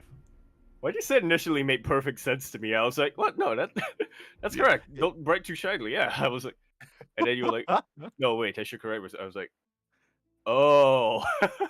you get what I was saying. Yeah, you don't want to. Yeah, you don't want to bright. You don't want to bright. You don't want to burn too brightly and too hotly and too quickly. You don't want to shine too brightly and burn out. There we go. There we go. Couldn't have said it better myself, mate. There you go. Beautiful. But yeah, that's going to be their 5th player here. Again, they have a pretty solid roster, and I look forward to them maybe competing in some of the smaller team leagues, like the Caprula Team League as well. Like, I look forward to seeing how they're able to perform and support their players, for sure. Yeah. Streamer Zone, Alien Esports, and what's the other one that we were talking a lot about, picking up new players? Oh. Not Plat. Team. Wait. Might have been those are the 2 that come to mind, I'll be honest. Those are the big ones. Whatever. So look forward to that. Meanwhile, we have one last piece of news here coming up for Star Zagora, if you will. I know we had a big discussion about what's it called? Bellum Zagora. Bellum Gens Elite Star Zagora, if you will. Qualifiers are now announced. We now have specified dates. We now have, I believe, specified listings as well for all the qualifiers for the big offline event. Indeed, we do 4th to 7th of June. It's going to be the main event. And in the meantime, the qualifiers will be taking place about a couple months beforehand. Not all at the same time, obviously, which just for logistical reasons. And I think they do want to cover qualifiers as well. So, one per week starting from March the 15th. That's going to be the Americas qualifier. Week after that, we're going to have the Asia qualifier on March 22nd, followed by the European qualifier on March the 29th. And then, of course, because Bellum Gens Elite... Wait. Yes, Bellum Gens Elite did come out with the... Yeah, that's the name of the organizers and not the event itself? Wait. Or... Yeah, Belem Gens Okay, League. look, Yeah. the organizers over there, the Bulgarians, all right, they did come out and they did say that a big objective that they have with this series and with this tournament series is to nurture local and regional esports talent. So it makes a lot of sense. They are hosting a separate qualifier for Balkan players happening on April 5th. Exactly. That's also why they've been hosting this bi-weekly or regular Balkan event. Again, region look to their own player base as well. So it's been great to see them host that. Great to see that initiative. And this is the big offline event that is announced for the year. I say the big offline event. Basically, it's Star Zagora, or it's Yeah. BGE Star Zagora, and Home Story Cup. Both of these are the two events that Those so are the far ones are confirmed for the year. Yes. Exactly. So that is what players are working towards. Here on the CranKy Ducklings, of course, as always, we'll most likely be covering the qualifiers. I say most likely, we do have to get in contact and get permission, of course. We'll be all over that, don't you worry. And if we do get permission, the qualifiers will be held here on the CranKy Ducklings. I'm sure on many other streams and channels as well. Yeah, stay tuned for that. I've been really impressed with Belem Segura so far when it comes to how they're administrating and their whole operation on things like that. The production value on the English stream is actually really good. Oh yeah, they're definitely putting in a lot of work, a lot of effort into it. And they have like a rotating cast of casters coming in. A couple of them who I do recognize. A couple of them who, if you've been watching a lot of weekly tournaments and a lot of online cups, you may or may not be familiar with. For sure. So definitely a big event to look forward to. Everyone mark your calendars for the next major event and for the qualifiers as well. We'll be trying our best to cover every single one, including the European qualifier and maybe even the Balkan qualifier as well. We'll do our best to cover everything, as we always do here on the CranKy Ducklings. Again, there's a reason why we have 7,000 hours of content on Twitch. And remember when you said March would be a little bit lighter when it comes to True. Yeah, and then bam, Stars Agora. We'll do our best. I'm sure Kura is very happy with that. But yes, that is Look, I have lost all hope for free time. Okay. Look. You did the Valentine's Day event in Final Fantasy, and that's all you're gonna do this year. True. I will figure out our schedule. We'll figure it out. But that does wrap up our news for the week, and now we can jump into tournament results. Indeed, we can. And the first one that we're going to be getting into here, a little bit of a miscellaneous event, but one that we alluded to a little bit earlier in the Lambo video. Euthermal's 2v2 circuit continues. Yes, exactly. We had the first edition last month in January, and the circuit does continue here into February as well. Now, this is bearing in mind that throughout the course of the past couple months, changes have been made, and based on feedback off of the January edition, there was a mod that was implemented here in the February edition. Specifically, as you can see here on top of the Wikipedia page, a mod that does disable resource trading for the first 7 minutes of the game. Yes, that's to disincentivize a lot of rush strategies and to make sure that you don't just have scenarios where you have one player expanding and just macroing and another player doing everything else. All of everything else when it comes to attacking and harassing and stuff like that. No. They do want to make sure that both players on the team are fully focused and committed in at least for the first 7 minutes. Yeah, like it's definitely a fun strategy to see, feeding as a play style in 2v2. If you remember, like that's what Spirit and Raynor did in the WTL 2v2 event, where Spirit was just a bank basically. He didn't make a single unit, and he just fed everything to Raynor, and Raynor was just scoring mass muta. So it's fun to see every now and then, but at the same time, it takes away from the spirit of the idea of 2v2, which is two players playing against each other, not just one versus two. Yeah. So that's kind of like the reasoning why they did decide to implement this. Yeah, if you want a 1v2, just play Archon. Just watch Rang's video. Yeah. Kind of. Use.com / Exactly. That's in Hangul. Like, I don't know what that is. But yeah, so there has been that change implemented, and I'm sure based on feedback, we might see even future changes, maybe even extending the time period or reducing the time period or some other changes to SE2 2v2. A mod that limits the amount of carriers you can have. Oh no. maybe just for a because of 4v4 cup. frames. Yeah, Yeah, maybe yeah, for just a to 4v4 cup, you know. just to save PCs out there from players. True, true. There you go. But we did have our 2v2 event, of course, and the most fun thing about this event, as always, is seeing the pairings of players and seeing who stuck with each other and who changed partners as well. Yeah, Trigger and Clem, they're still at it. They're still Yeah. committed, you know. Yeah, the mother-son duo. Yeah. So you go to that. Okay. I mean, it's true. Trigger does nag him a lot. Does nag Clem. Oh, a I lot mean, to Trigger's wake up, always so. reprimanding him, making sure that he goes to bed on time, making sure he wakes up on time as well. Like Trigger, he's there to make sure that that Clem is living his best life. See, I was gonna go with with Clem's Terran dads going through that divorce. Trigger's like the neighbor or something. Who Well, I think Clem just goes over to his house to be like, yeah, well, I don't want to deal with them. the last time we went over the 2v2 event, I think even before that, you painted it as Trigger's like the Tiger Mom. He's like the Tiger Mom of True, Clem. yeah. Just making sure that he Well, not could just do Clem, everything as also not just Clem, but also True. Goblin, also Rainer, everyone. And Trigger's in got that, a lot of kids. Well, yeah, true. Yeah, it's good. It's got a lot of kids. It's why he's still in Korea now, when everybody else went home. Exactly. They had enough. Oh no. He needs to hide away. So yeah, Trigger and Clem, they of course did stick together. We had Harsem and Lambo as a Shopify duo. Do love to see it. We had Cyril playing for the first time. Cyril did say that he was going to compete this week, and he actually joined forces not with another Basilisk member, but with his fellow countryman, Zugilan. I mean, Trigger's already spoken for, and True. Rainer's busy in the Rift, so He is. who else He would it is. be? Yeah. Let's see a little bit of a Finnish duo coming in here, Cyril and Zhuge Liang. They do go back years and years and years, just listening to interviews and stuff.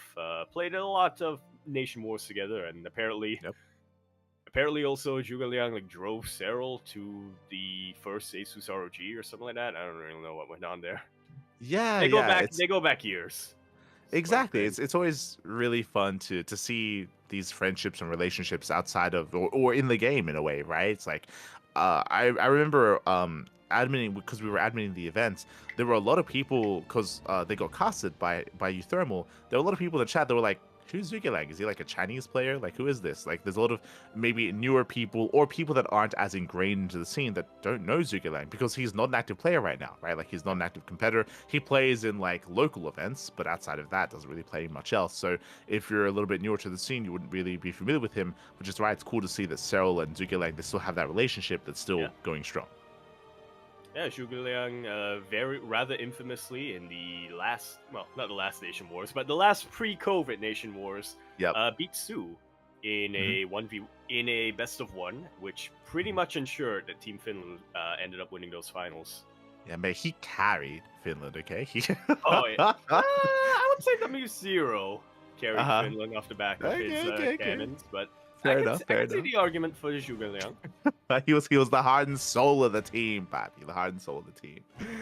Yeah, it's really cool to see them working together. What's also fascinating is that Zergs are usually considered to be very weak in 2v2, just because of the way that their race works, just because they're a race that is meant to be, replenished and replaced, which can be a little bit more difficult to do in a 2-2 or in a team game setting. But they actually made the duo Zerg team work, at least until the semifinals. But that was really fun to see, just because it's a very unorthodox pairing that is the only one in the bracket. Like, it's not really something you see too often. Yeah, Terran and Zerg is very strong. Protoss and Zerg is very strong, but Zerg and Zerg, you're better off just having one Zerg. Yeah, there's a lot of overlap with how like some of their army compositions did kind of work together, and in the end they were overwhelmed, but it was really cool to see them competing nonetheless, and I'm sure we're going to be seeing more of them in the future. Likewise, we did have Iba and Boanan make their return as a duo as well. Alas, still not going back to Jumi instead spending the night with young Yakov, by the way, just as a heads up. Both teams getting knocked out in the same round. Yeah. It's poetic, I think. Just saying, what could they accomplish together? Just saying. But remember there was the good times. Exactly. God damn, shaking my head. And I cut there was some white. Just like insert footage of good times. Yes, Footage not insert found. Yes, the flashback of them having good times together. Exactly. Feels bad, man. Feels K-drama. Uh, as Alaser and Skillus also made their debut as a duo as well. What I mean by that, Oh, true. Liquid Boys. last week, Alaser did play, but not with Skillus. He played with Geralt instead. Yeah. Who I'm looking through a bracket, suspiciously missing this time. No, he's there. Yeah, upper half, first Upper round. half, first round. That's Spirit. Geralt, he's with Spirit, Nicarak. Viper.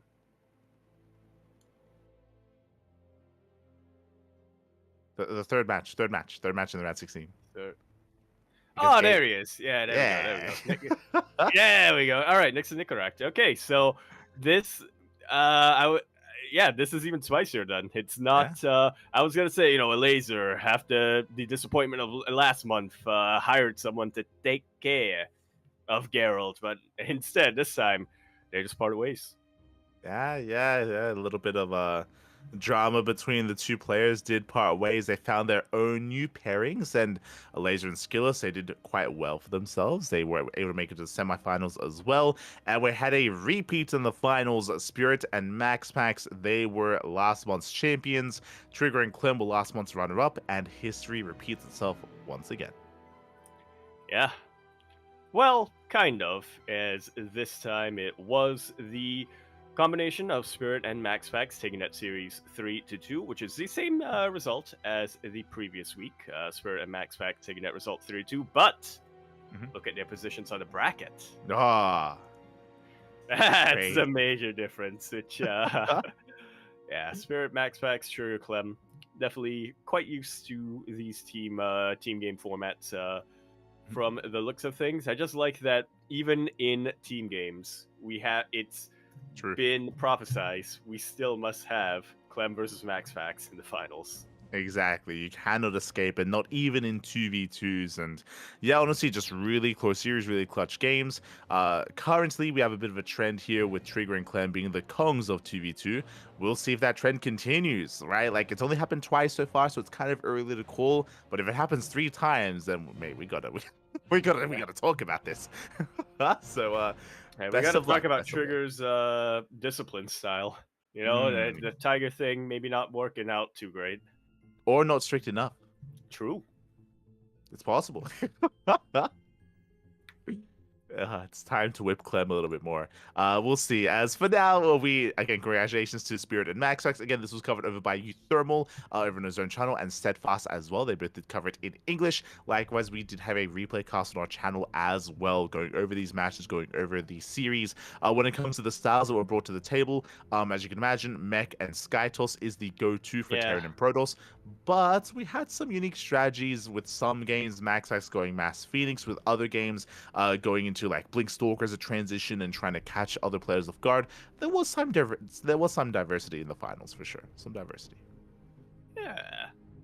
Always neat to see. I feel like 2v2 has been left alone for so long that it's a concern is the meta getting kind of stale and things like that. But yeah, it's great to see that players are still experimenting and are still finding out different strategies that are still effective.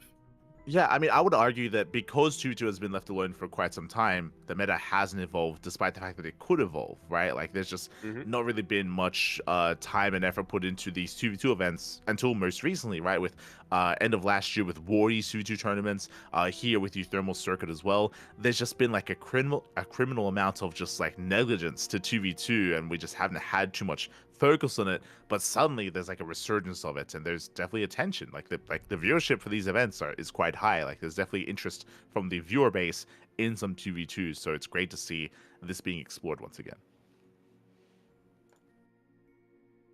I agree. I was just gonna say, watch the next big RTS esport be team RTS.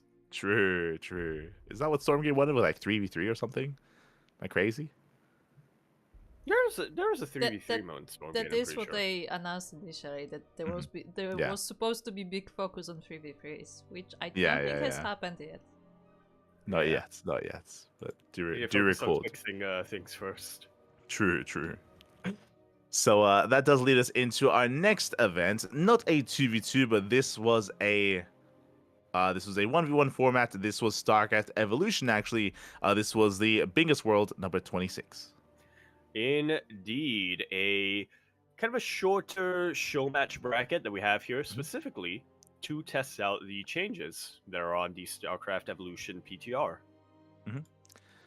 Yeah, I don't think they did a very good job at just showcasing the change. I'll be honest.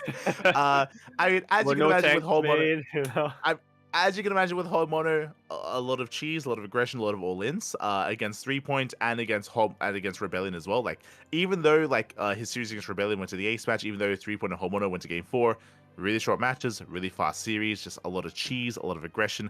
I remember there was even one game where they got into, I think it was Wisps of Gold. No, even before that, whole mono, he was like, "Hey, I'm gonna proxy you." Like he told Rebellion in the chat, and he did it. Like, he went for it and he won. Yeah, man of his word, you know. But then the next game, he's like, "I'm gonna proxy you in your main," and he didn't. And then Rebellion was like, "Why aren't you here? Why did you lie to me?" He's like, "Oh, next game." And then the next game, he did. Yeah, he did. So there's a lot of banter between the players. I would say these are some of the top players in StarCraft Evolution. But I would also say that the finals is what really did deliver. Like, a lot of the lead up to it, there was a lot of cheese, a lot of aggression. But Quanta versus Rebellion and Quanta versus 3-point did deliver. You're telling me that a TVZ without Han Mono and a TVP without Luna C delivered? That's crazy. I know, it's crazy. Oh my god. It's wild. But always a lot of fun covering these StarCraft Evolution events, and yeah, it was great to see. Quanta, of course, coming out on top. Was not an easy one though. We had a lot of ace matches, a lot of game 5s here in a lot of these series, so it was very close, very back and forth. Damn. Yeah, yo, I thought it was gonna be 3-0. I'll be honest. I'm like, mate, after the first 2 games, you would expect so. Yeah. Well, after SC Evil players out there. For sure. Like, after the first 2 games, it was like, oh, like, are we gonna call it early? Like, are we just gonna wrap it up? But no, Quanta, he was able to bring it back before midnight. Like, it was crazy. But congratulations to Quanta for, of course, becoming the champion of this invitational. Just once again, when it comes to the changes to the mod, there was one game in home mode versus 3-point where he did try to 3-racks.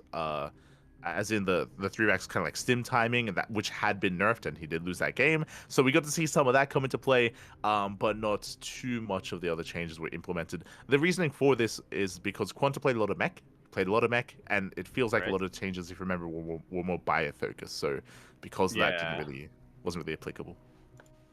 A couple of changes, like the Goliath and the tank, for instance, but yeah, for the most part, it was things like build times of barracks, how quickly medics get out, how quickly Marines get out, and things like that. Medic HP, eBay construction, there's a lot of that for sure. Yeah. So yeah, shout out to Hyper One, who actually provided us with a little bit of extra context after we went over the changes last week. Yeah, for sure. So thank you so much to Hyper One for elaborating. I think one of the big things that he did mention was that to bearing in mind that the tank change was specifically the unsieged tank, not the siege tank. Yep. And that was what the change was referencing. So important that we were able to distinguish that as well. So big shout out to Hyper One. Yeah. As that leads us into our regional events here. That leads us into initially Figer Cup number 7. This is a monthly tournament for the CIS region, but this month there was a different group stage format and a different playoff format as well, different to what we're used to. Yeah, massive change. Yeah. If you'll recall from the past couple of Firegrow Cups, we've had 2 groups round robin in the group stage. And then after that, we would have a single elimination bracket with, the top seeds being seeded a little bit further. And the latter part of what I just said is still true. We do have higher seeds being seeded further into the bracket compared to previously. But massive change is that it is no longer round robin. It is a single group Swiss style format. So for those of you who recall from ESL Masters, the ESL Masters regional, that means that the player, if you win 3 games, or once you win 3 games, you are confirmed moving to the next group. Once you lose 3 games, you are confirmed, or 3 matches, I should say, you are confirmed not going to be progressing. Yeah, and it's such a different format here, and it has its pros, it has its cons as well. It does lead to some interesting scenarios where certain players never play against each other, right? And you could argue like, oh, like if this player played against this player, then they would win and they'd be favored. Because of that, I would say like upsets did occur, and yeah, we had a crazy kind of player base that made it through and that didn't. Specifically, Nikic did not make it through. Shameless didn't make it through. Replicant didn't make it through. There were some big names here that did fail to make it through the group stage. Yeah, which in normal circumstances, if you got 2 different groups, you would, again, expect them to make it through. So, I don't know, maybe that's something that they might consider for the next one. I'm not sure if there's really a need for that right now, but it's something that they could definitely consider. But more to your point, yeah, this is a change that I feel like I support. I mean, like you said, it might not be as accurate compared to having a round robin stage, but on the other hand, logistically, this is just so much easier. If you're going to be having this tournament regularly every month, this is, Well, this is, the group stage, it means less matches, right? Less matches are being played, and it does slim things up a little bit more, which is a good thing because if you recall, in the previous format, the playoffs would be a 3-day event. It'd be day 1, Group A, day 2, Group B, and then day 3, the playoffs. Here, cut down to 2 days, and the group stage is less matches played out, so it's been slimmed down. Before, because of the round robin format, I think they'd play like 6 matches in total. Here, there are only 5 rounds, and even then, like players get knocked out earlier. It was like they would play half the matches from Group A and half the matches from Group B in day 1, and then day 2.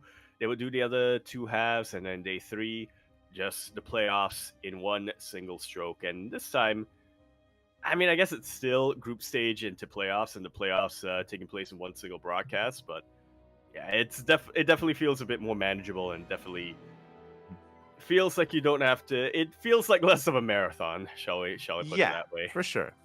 Yeah, there's a little bit less commitment that you have to go into here. Yeah. And of course, to compensate for the fact that, we might not have as accurate of a group stage, the other change implemented, double elimination in the playoffs. Double elimination with best of 3 lower brackets. So, yeah, it's not... we still have content to spread around here. Oh, yeah, exactly. So we're still giving players second chances. Exactly.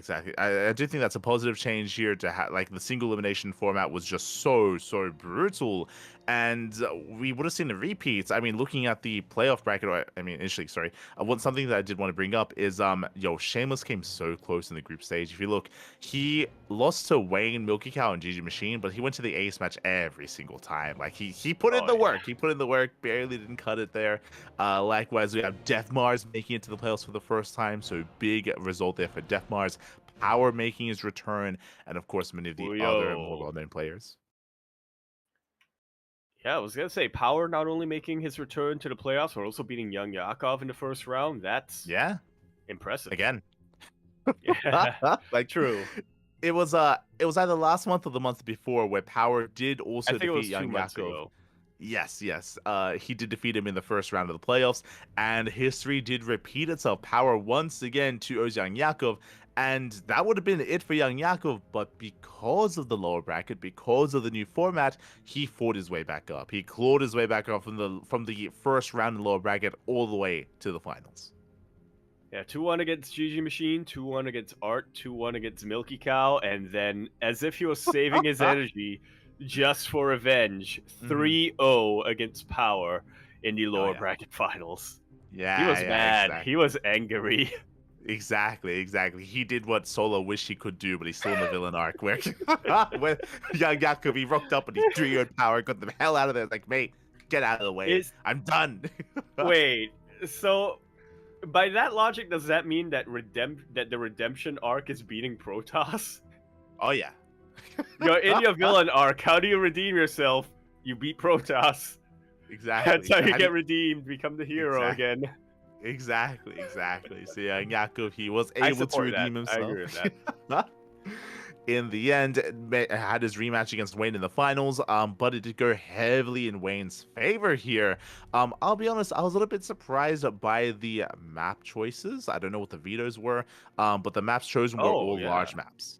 King's Cove, Abyssal, and Frostline, all very large maps. Because of that, young Yakov, he wasn't able to be as aggressive as we saw him previously. So we had a very different kind of ZVZ, and Wayne, he was looking a lot more comfortable on these larger maps as well. I imagine, especially King's Cove and Abyssal Reef, I have to imagine so, because, Wayne, he actually played when those were in season, so. True. There you go. That had to be another advantage, 100%. So, Wayne, he is going to be our champion, not dropping a single map in the playoffs outside of the first round.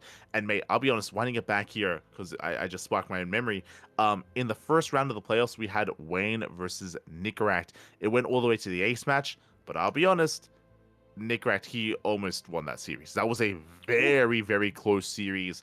I remember basically Nicorette, he had crippled Wayne. He had dealt so much damage. yeah. Yeah, he was committing across the map, and like Wayne 30 drones or something like that. Yeah. It was crazy. Like Nicorette was looking so good, but Wayne, he clawed his way back in. Yeah, Nicorette was looking so good until he poked the bear just a little bit too hard. He crippled Wayne's economy, and so Wayne was like, "Okay, fuck it, all in this time. Yeah, I might as well go all in." And then that's how Nicorette ended up winning. Was that the ace match or was that game number 2? I think that was the ace match. I think it was on Amygdala. Okay. I remember that now. Yeah. So as you said, like Nicorette, he was in a winning position. He had dealt like crippling damage. He had basically killed Wayne. As you mentioned, Wayne forced into an all-in. Nicorette, the wall was down. He was out in the open. He didn't see the all-in coming, and he got knocked out. It definitely could have gone the way of Nicorette, and that could have changed the entirety of the bracket as well. Like that would have been crazy. Yeah, honestly, Nicorette's TVP is pretty damn good. I could definitely see him taking down Art. I can definitely see him taking down Power. Yeah. Lower bracket would be a little bit hard to predict because then we'd have, let's see here. Yeah, we'd have Wayne and Young Yakov facing off into lower bracket semis. Yeah, potentially, right? Like there's we could have seen a different outcome. Regardless, Wayne did win it all, and I hope Nicorette isn't too discouraged. Like again, he had a really good result here, despite going down to Wayne in the first round. Wayne did win it all, and he was the closest to deny that, right? He was the closest to breaking Wayne down. Yeah, absolutely. I mean, frustrating loss, no doubt, but it's a frustrating loss, no doubt. But like you said, it's still a really good performance. If you're looking at the game. If you're looking at the games themselves and not necessarily the finish on the bracket. Oh, yeah. Exactly. So congratulations to Wayne. As a reminder, this is a monthly tournament, so we do cover it here on the CranKy Ducklings. It is, of course, organized by MinnoVK. Big shout out to MinnoVK, of course, for hosting, organizing, for casting it as well, for giving back to the community. And that does lead us into Code for Giants Cup number 20, a Brazilian bi-weekly tournament. Yeah, the other side of the world, kind of. Not really. Yeah. Yeah, exactly. Brazil, As again, is the CIS of Latin America.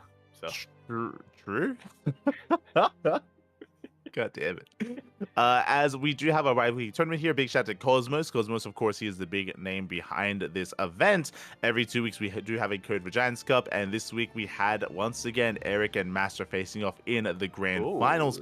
But before that, we had Shaq T, aka Nano. He was actually able to have a really surprising result. Inexorable is usually one of the semifinalists, at least in these tournaments, but he was denied that by the old veteran, by Shaq T. We had 2-0, dang. Oh, yeah. It's pretty damn impressive. And I have to say, I feel like that prevented another Eric Inexorable finals. It's, most likely there. So Shakti, he denied that. In the end, he did get taken out by Master. Master, of course, the current best Protoss in Latino America. So Master did take the win there. And we had a Master versus Eric finals instead. The best Zerg and Protoss players in the bracket, which did go the way of Master. Eric, he did put up a strong fight, don't get me wrong. Something that I found really interesting here, and I don't know if you're too familiar with this style from Mana, But Master, every game he did open Stargate into Archon drop. This has been very trendy amongst the Polish Protoss players, and some of the other Europeans like Skillus and MaxPax, they dip into it every now and then. They do it like once in a series or maybe like once in a tournament sort of thing. But Master went for it every game, and Eric had a really hard time trying to deal with that. Huh. Yeah, basically it's kind of like a really defensive style. Conceptualizing it in my head, yeah. Yeah, it's a really Picturing defensive style because it's a standard opener, but it leads into an Archon drop, which buys you time. And back at home, you build up Immortals, you build up Storm as well, so you're pretty well set up against any kind of like aggressive move. And Eric is one to be aggressive is the problem. Like he's not really one to drone up and be greedy. That sounds like a very mana thing to do. Yeah, it is. It is. Sounds very mana. I think a while ago, Creator was also kind of doing something like that, but he gave up on it after a while. Yeah, glad to see Mana and Master here evidently pick that back up again, and yeah, looking to refine that a bit. For sure, for sure. So with that, Master was our champion this week. So congratulations, Eric did take the runner-up place. But I'm sure we'll see more of the two of them alongside Shakti and Exorbital also in the coming weeks in future Code for Giants Cups. That leads us into Super 7 number 30. Indeed, it does. Yet another show match series that we have over here. Obviously organized by Soup. This time a PVZ between Shin and Hero, which on paper, before looking at the result, I would have thought, yeah, it's a little bit imbalanced, but not that much. I definitely think Shin can put up a pretty strong fight against Hero. You know, he be cooking. Shin, in his brain, he is cooking up all sorts of different builds. Then I looked at a result, and I should not have been surprised, but I still am. 4-0 on the side of Hero. I mean, I would say I'm surprised because, like, we've seen these two face off and they usually trade. Like, they usually go back and forth. Like, sure, Hero is usually favored, but Shin, he is one to take maps to make Hero work for it. Not this time, not in this show match. As you pointed out, Hero did take the 4-0, a clean sweep in favor of Hero. Strong showing from our Korean Protoss. Is a strong showing, so congratulations to Hero. I agree. Yeah, congratulations to Hero for taking it in the end. My condolences to Shin. Hopefully this doesn't discourage him too much. And again, they're both good friends, and they both play each other very often, especially in online open cups. So I'm sure we'll be seeing more of these two facing off in the future. But yeah, big win for Hero. We need him to team up with Ryung in a 2v1 versus Hero, I think. We do. That's what we need from Shin. True. They can both make content out of it. Yeah. There you go. So that leads us into our next event, Super 731. Back to back here. We had a Korean face-off, but now we have our European face-off instead. Yeah, not the first time Soup has organized a show match outside of Korea, but definitely the first one in a long time. Oh yeah, usually we feature like the big Korean names, but here we got the big European names instead. We had a TVP between Clem and Showtime. Clem, of course, the reigning world champion, did come in as the favorite player, but once again, not as one-sided as the previous one, but still heavily in favor of Clem as he takes the 4-1. Yeah, it's not as one-sided because Showtime was able to take Neon Violet Square. I wonder how he took that map in a PPT. It's I hope he took it in a way that doesn't traumatize anyone. You're like, mate, did he proxy Void Ray? He must have. It's Neon Violet Square, 100%, mate. Oh my god, it's the only way to win on that map. It's the only way, man. It's the only way. Yeah, I mean, Neon Violet Square is a very often vetoed map, so I'm excited to see how they played on that map. If you want to check out the VODs, check out the Supers channel. We should also mention, of course, that these matches are not played on Twitch. They're not played on YouTube. They're played on the Sup platform that is an equivalent to Twitch, but over on the Korean side of things. So yeah, do check out their VODs, as these are some high-quality matches, high-quality gameplay. Definitely worth checking out. Wait, if Soup is the Korean Twitch, what does that make? Is that like the Korean YouTube? They're trying to be, I think. Yeah, okay, that's apt. Maybe, I don't know. But Like, yeah, regardless, Suzuki's under Naver, right? Chijik is yes on the neighbor. Okay, so it Yes. could be and Naver is like the Korean Facebook. It is like Twitter / Facebook. Yeah. Right. So, what does Meta own that has a? Oh, right. Facebook itself has Facebook. Yeah. has a streaming. yeah. True. Yeah, true. Okay, well, You should know it's pretty big in Southeast Asia. Facebook is. streaming, I mean. It is. I always get surprised. So I always get surprised, especially when it's like the biggest streams on Facebook streaming on mobile games. Mm-hmm. And when I say that, I half mean it. I half mean that derogatorily, because I say that I'm surprised they're the biggest. They're like cracking thousands and thousands of live views. I'm like, oh yeah. I literally have never heard of this game in my life. What the hell? I'm missing out. It's probably a good thing. It's fine, yeah. It's fine. You don't need to get involved in Mobile Legends or a PUBG Bang, mobile and whatever stuff. they're called. PUBG Mobile. Yeah, PUBG Mobile. That's huge, especially in Thailand. Yeah, for sure. But yeah, but regardless, congratulations to Clem for claiming the win here, and that leads us into our another invitational. But instead of a straight up best of 7, we have a smaller group instead. We have a bracket, the Super StarCraft Global number 13. And indeed we do. Yeah, once again, another European edition. We're going full Poland this time. Yeah.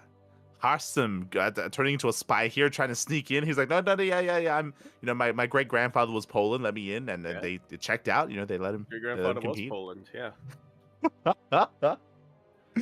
So look, that flag has some red on it and some white. Yeah, it's close enough. It's close enough. Yeah. Just crop it a little bit, and it fits. It's fine, and flip it. Don't worry about it. You need to flip it. I mean, just upside down. Don't worry about it. So, yeah, I mean, mate, we just spoke about Mana and his playstyle and preferred style in PvZ, and we see Mana popping off. He takes down a laser 3-1, and he takes down Spirit as well. Mate, like, you did not get any kind of better Terran or Zerg in Poland. Like, these are some big wins for Mana. We might as well give him the House Galactic battle trophy now. We should. Name a drink after him now. We do need... It's got to have some tequila in it as well. Yeah, some tequila, some I'll go with tequila, some Pepsi. God damn it, yeah, good. Does not go at all.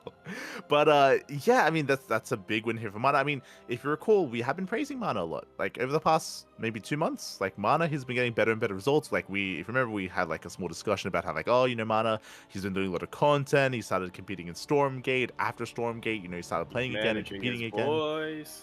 Yeah, and now he's whipping his boys, mate. Now, like, he made a laser. His salary got... his salary's in danger, mate. Oh, my God. Oh, no. I was gonna say, is he whipping his boys, or his boys whipping him into shape? I mean, it's... I'm sure they both come into play at some point here, but... Yeah, this is really, really impressive result here out of Mana. Again, he has been improving a lot, and you kind of alluded to it, but I wish that Mana actually played in House Galactic Battle, because he's the one Polish player that doesn't. He unlike everyone else, like Christiana, Geralt, Spirit, and the Laser, Mana, he doesn't play in those events. Maybe he lives far away, maybe he can't travel, but I would love to see him in the next one. Where's House Battle? Warsaw? Yeah, Warsaw. But Poland is a big country. Like, Poland is pretty large. It's like 15 Singapores. Well, that's only if you're going like in one line. Pretty if sure you want it's to more fill, than that. if you want to fill, if you want to fill the square area, Uh-huh. if you want to fill the area, then How many it's like Singapores? 150 at least. There you go. But yeah, so regardless, You just want to on make one one hand- line from east to west, then that's 15 maybe. There you go. So it's that's how long it is from his house to the event. 15 Singapores. Okay. There you go. That's yeah. But regardless, I do hope to see more of Mana in the future when it comes to the more national Polish events, because clearly he can take it to the best players in Europe. Like Spirit, he's what, top 3, top 2 Terran in Europe. Laser, he's likewise top 4, top 3 Zerg player in Europe as well. Like, these are some big names, these are some big wins. It's impressive. Yeah, I agree. I think. No, I was thinking Hero Marine. Never mind. I was gonna say I think initially the reason why Mana doesn't play in House Galactic Battle was because he said something along the lines of, "Oh, I'm already an established player. I want the local scene to grow." But I was thinking of Hero Marine and the German lands that he was talking about. Oh yeah, for sure. Regardless, GG will play it again. Mana coming out on top as a champion. And just to reiterate what we've been saying for the past couple of months, keep your eye on Mana, because I know that everyone's got their eyes on, your Hearthstones, your Showtimes, your Skilluses, your Geralt and Christianers. But Mana, he is like a sleeper agent. He is still crazy good right now. So keep an eye on him when it comes to even the Stars Agora qualifiers. True. I actually would be curious to see how he performs in those. Yeah, coming up soon. True. Because that leads us into our final show match here of the week. That leads us into the Basilisk Big Brain Bouts. Again, every single week we do feature a new set of players, a new set of lineups here. And this week, we had one of our own. We had, one of the Ducklings. Yeah, Eric coming in here competing against Rex. Did end up falling, but it was a very, very close series.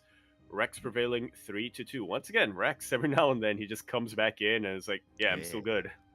Exactly.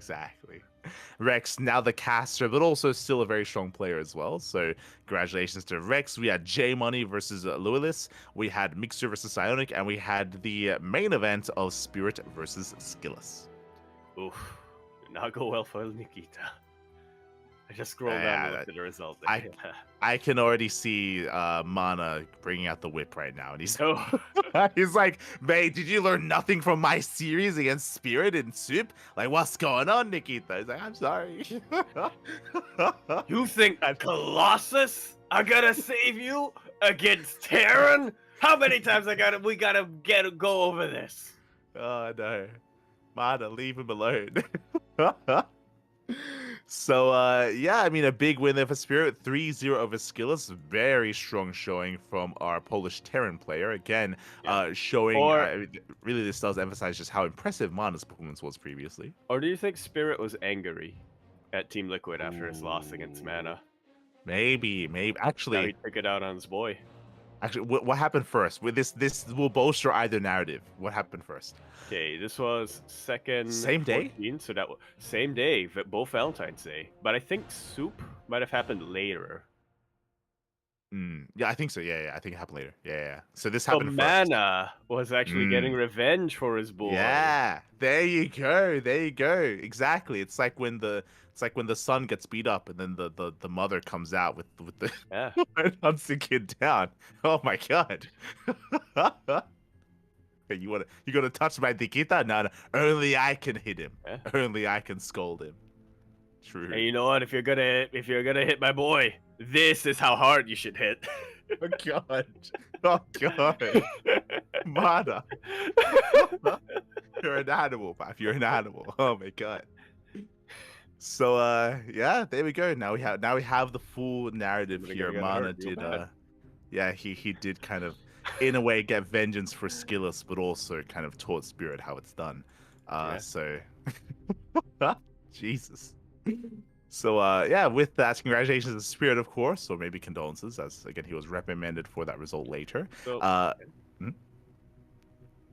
was gonna say, usually we try to figure out what the theme for the big brain bouts usually are, because they do usually have something in common, or there is usually one common denominator in these matches. I'm trying to find that, but also I realized this took place on Valentine's Day, so maybe that's a clue. Yeah, exactly. Like, are these, pairings that were brought together because of Valentine's Day, right? Did they look to spend the day together, or were these like maybe some pairings that Rotterdam wanted? Maybe this is like his his ideal. This is what his fan fiction. Did he? Rather than playing matchmaker. Exactly. That's what rather than playing Cupid here, it's possible. It's possible. Yeah. There you go. Yeah. I support the pairing of Eric and Rex. I feel like that would lead to a lot of very insane builds. 100%. I like it as well. I approve. I approve. Good choice, Rotterdam. Good choice. Yes. Ducklings approve. Beautiful. Otherwise, congratulations to Rex, Mixu, J Money as well for their wins over their respective opponents. Do check out the VODs over on Rotterdam's channel. Yeah. You can tell that's an older player. Because that's J all Money. Caps. Yeah. Yeah. Money magic. Is that a reference to something? In my mind, J Money is like a rapper, right? Am I crazy? Is that the rapper? That's a rapper nickname, right? Yeah. Oh, apparently it is. I just looked it up. It's a rapper. There you go.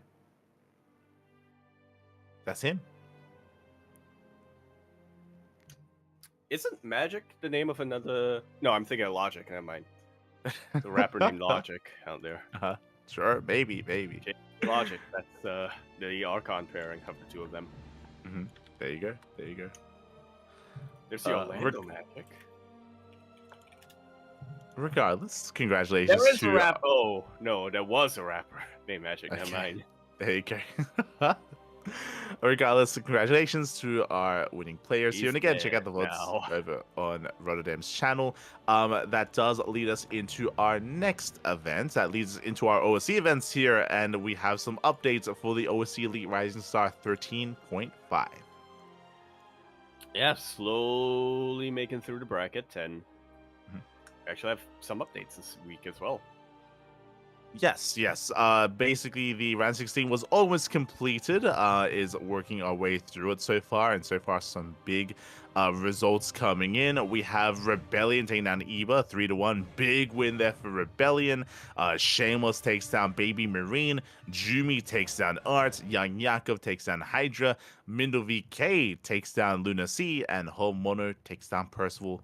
And last but not least, Night Phoenix takes down Mixu. There we go. Man, Night Phoenix doing pretty well. I think that was probably the one that last week we were looking at, and we were thinking that's going to be the one that's hardest to call. Yeah, I think I actually favored Mixu slightly, but yeah, I'm not too surprised. Night Phoenix making it through from the ace match itself. Oh, yeah, that could have gone either way here. So congratulations to Night Phoenix. Coming into the rest of this event, I mean, do you have any major predictions? I think now would be a good time as we're getting into our top 8 here on who you favor coming into this. Like, there are a lot of these names that have been, a lot of these players have been doing really well as of late. A lot of them are getting really good results recently. Who's on your mind? I'll go into that, but I feel like the bigger prediction is by next week, will Demi and Nicoract have played? That's the bigger prediction to make. Will they have played by next week? No, sure, man. This bracket's gonna take over a month to complete, man. You know that. That's a trick question. That's true. Maybe it is too early to call a prediction. You're not wrong. Maybe it's gonna take a while for it to progress. But while we have you, and I'm sure we'll remember by next time.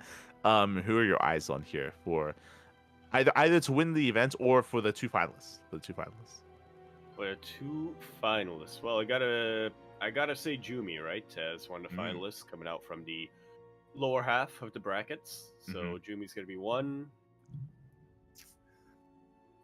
From the upper half of the bracket, there's a lot of players who I like and who I support in that upper half. I think especially Nicoract and Night Phoenix lately have been looking really good, but more than anything, I want to see Hanmono versus Jumi. So I'm going to go with Hanmono Jumi as either our finals or our third place match. You're in Hannibal, mate. You're in Hannibal. You just want to see more Hanmono against Protoss. True. I mean, I understand. I do understand for sure. I'm going to go it's a hard one to call. I think I'm going to commit to I'm also on the Jumi hype train. Jumi's been looking really good as of late. I'm going to say Jumi versus Nicoract in the finals.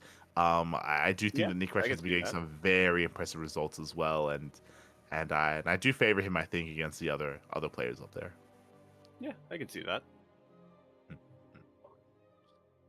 So best of luck. As you mentioned, there are also some big names that can stop them, like Night Phoenix, Homono, and Young Yakov. I mean, honestly, Jimmy versus Young Yakov, that's going to be a close one. Like, I can see that right there. Yeah, it is. I think that's going to be a spicy one, Pappy. And Shameless, never count Shameless out. I mean, even Rebellion, like, I'm shocked that he beat Eva, I'll be honest. Yeah, especially if it's a PvP. I feel like that's kind of Shameless' specialty. Oh, yeah. Yeah, he's Shameless, mate. Yeah. Lives up to that name. He does. That leads us into our next event. That leads us into the OC King of the Hill number 200. Now, this was a very special edition. The 200th edition, double the amount of players. Instead of 15 best of ones, it was 30 best of ones instead. What are we going to do for 300? Oh, no, I don't want to think about that. Oh, no.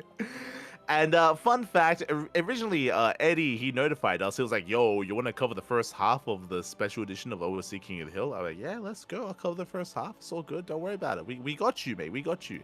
And then a couple of days before the event, he's like, so my second caster canceled on us. They can't quite make it anymore.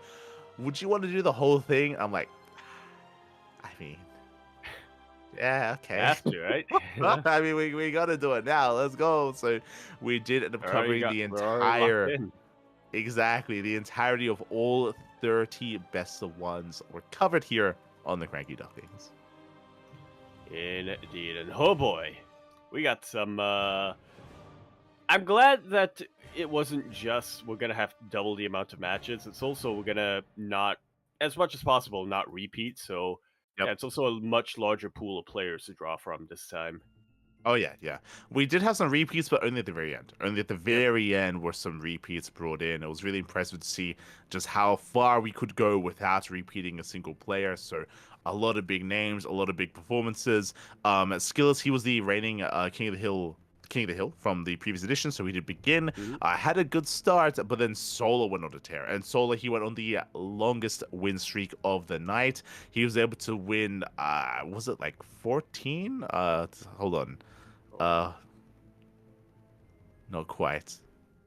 15. Yeah? Was it? Yeah, it's around that area, you know. Yeah, 13. 13 best ones.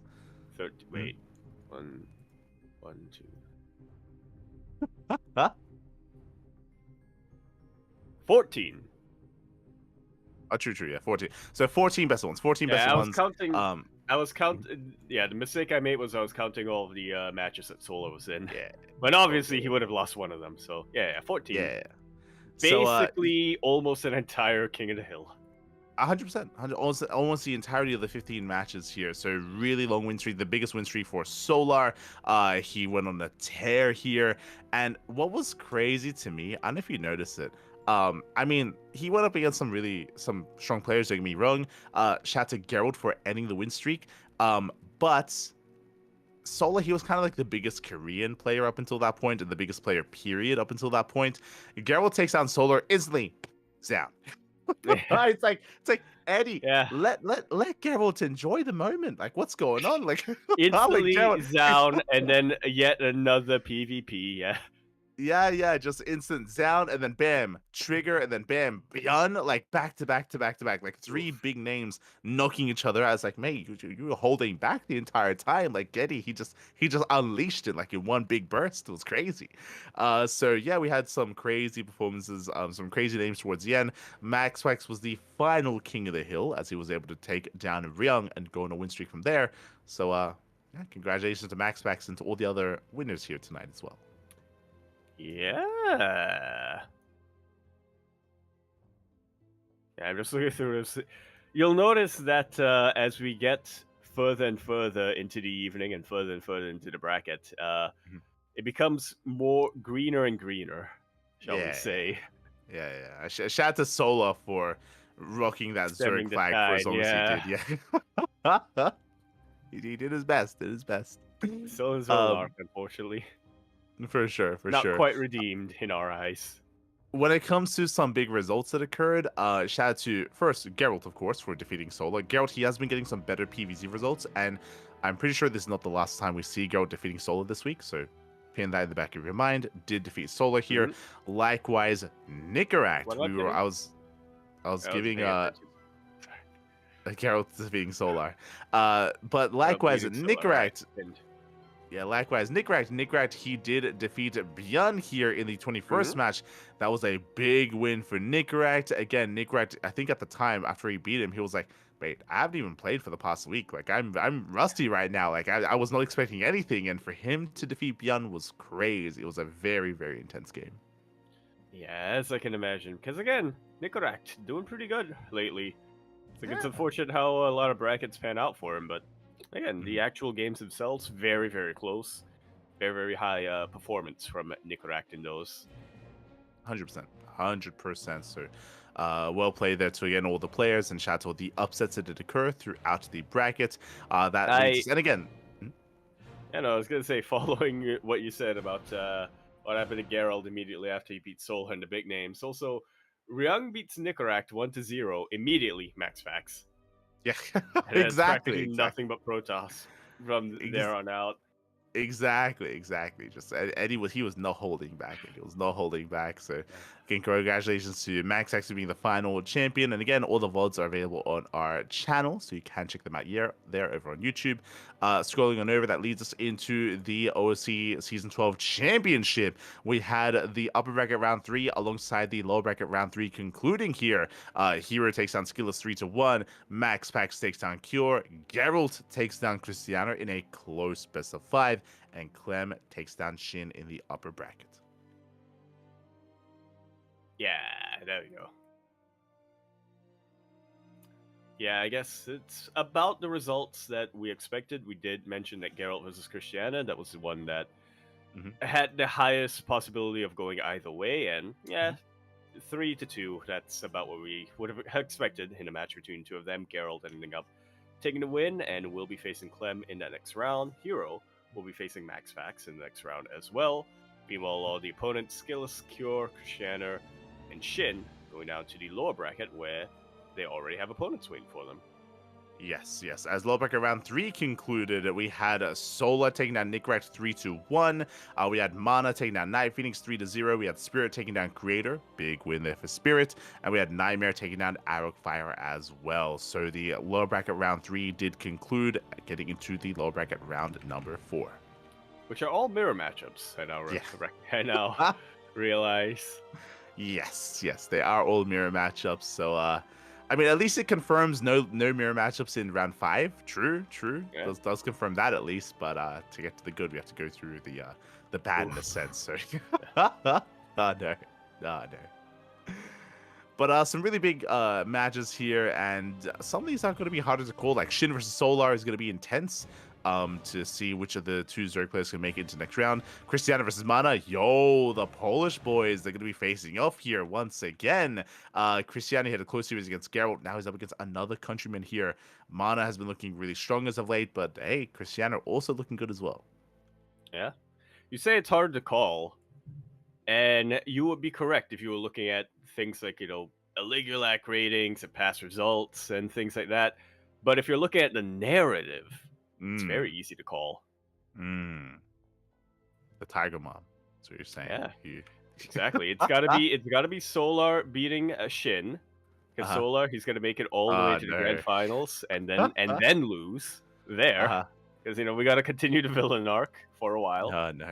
Then in Cristiano versus Mana, that's gonna be Mana 100%, because Mana, he's whipping his boys. He's especially showing the Poland boys that, hey, there's a reason why he himself chose not to play in House Galactic battles, and it's not because he doesn't think he'll win. It's because he wants to give everyone else in Poland a chance. Exactly. What we need, what we're missing here is we need Mana to find a duo partner to play some 2v2s, so he can also whip Clem and Trigger into shape that way as well. Exactly. And it's he needs it to be a Basilisk boy to meet that symmetry. So either Cyril or Raynor, but I think Raynor's kind of hard to reach now. So he probably is gonna be Cyril. That would be the ideal, though. If Mana can reach into the rift and yank True. Reynor out. Yeah. Hey. That would be it. That'd be peak. That'd be peak 2v2 drama, mate. That's what we want. Beautiful. We'll make it happen. But yeah, so the next round, unfortunately doesn't have a Terran player, so unfortunately. But yeah, that's gonna be wrapping up poetry. the current OC Season 12 updates here. We'll be going over more of these in the coming weeks. Again, we're going to be going over the low bracket round 4 tomorrow, actually. Tomorrow is when we're going to be covering it here on the channel, and more OC Season 12 championships over the course of the next week. We'll have more updates next PondCast, as that does lead us into our weekly Open Cups. Indeed, we do. Indeed, it does. There we go. That's what it should have been. I don't know why I was like, indeed, we. Who's we?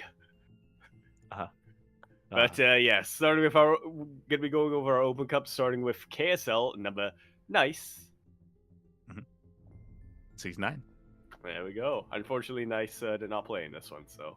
Unfortunately not, but yes, we have the 69th edition of the Korean StarCraft League. Again, this is a bi-weekly tournament, and we were able to feature quite a plethora of players here. Honestly, great to see Bunny once again. Bunny, again, he has been a little bit more active this month, so it's great to see some more Bunny action as always. We had Björn versus Zhang going to the ace match. We had Hero Creator going to the ace match as well. In the end, we had the tried and true, the KSL special, Hero versus Dark in the finals. Yeah, very fitting.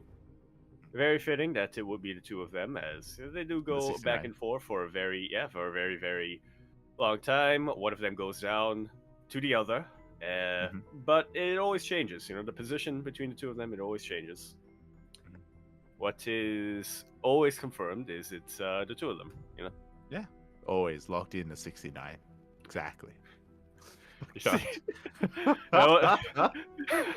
I remember it wasn't during this, but it was during another event that Pig was casting. Somebody brought it up. That was KSL 69, and I think Pig immediately brought up, "Oh, that put an image in my head that I did not want. So I'm gonna time you out." Whoever brought up the fact that it was KSL number 69. Right, I remember that he was talking about Chicken Man and Dave Testa. Yeah. It's a mental image that I'm gonna defend. I don't remember who it was. I think it was Zergtanis or somebody. I'm gonna defend them. They didn't. That was 100% from the mind of Pig. Oh yeah, Pig, mate, Jared, you're the one who came up with that. Chat just said, "Hey, it's KSL 69." Yeah. Can we have some memes? He is an animal. That is true. Yeah. But regardless, congratulations to Hero, as again, Hero is usually favored against Dark, but they always have a fun match. They always have a fun series, and as you mentioned, they go back and forth and went all the way to the ace match. Yeah, they always have fun together. Oh yeah, exactly. It's always a good time. Always a good time, and as always, we were there to watch. Oh yeah, hundreds of viewers were watching. Oh yeah, no more. Yeah, beautiful. From that leads into Sparkling Tune Cup number 80. That is our weekly Open Cup here on the CranKy Ducklings. And once again, we had peak signups, mate. We had so many participants. I know what it is over the past couple of weeks. We've been getting a little more attention, so we do appreciate that. Definitely shout out to all the competitors that we did have here tonight. And we even had some players competing for the very first time. Yeah. The two finalists were Royal Raiders, or soon to be. That's true. I had to double check because I was like, I'm pretty sure Skills and Ryung played before, but Ryung at least I know played in the Tenacious Turtle Tussle. Yep. But has not played in Sparkling Tuna Cup. Skillis, as you can imagine, has not played in Tenacious Turtle Tussle, as it is an awful time for him over in the Netherlands. But yeah, both of our players here, both of our finalists, playing in Sparkling Tuna Cup for the very first time. I was all in on Ryung for this one. I was like, it's destiny. He is a tuna. He has to win. And yeah, unfortunately for him, Skillis did take it in the end, but it was a very, very close series that they had. Oh yeah. Very intense, very back and forth. I mean, Ryung, he had a really strong showing here, as you mentioned. Sparkling Tuna Cup is his namesake, by the way. It's he's the reason why we have a tuna to begin with. So it was fitting to have Bjorn finally show up, finally compete in this tournament. We can now retire the event content and satisfied because we finally had the tuna taking part, and he had a really close series against Cristiano. That's what I will say. Oh, go on. Is that true? I think it's when he wins is when we hang up the tournament. True. There you go. It's when we evolve from the sparkling to just regular still water or still juice. There you go. So yeah, Tropicana, start taking our it's a juice brand.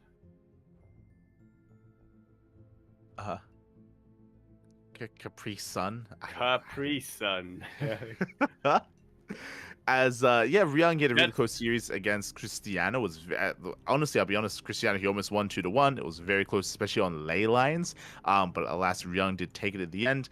Ryung had a very dominant showing against Bjorn, to be expected. As TVT. Imagine, yeah, like this is like Ryung. Any kind of naysayers out there? No, Ryung.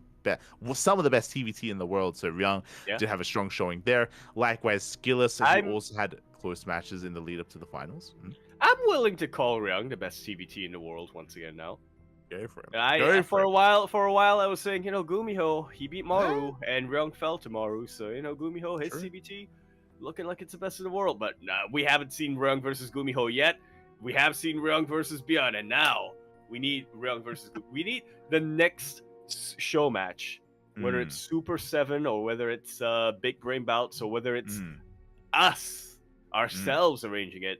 We need Ryung versus Gumiho to settle once and for all who's the best TBT player. Best of 69.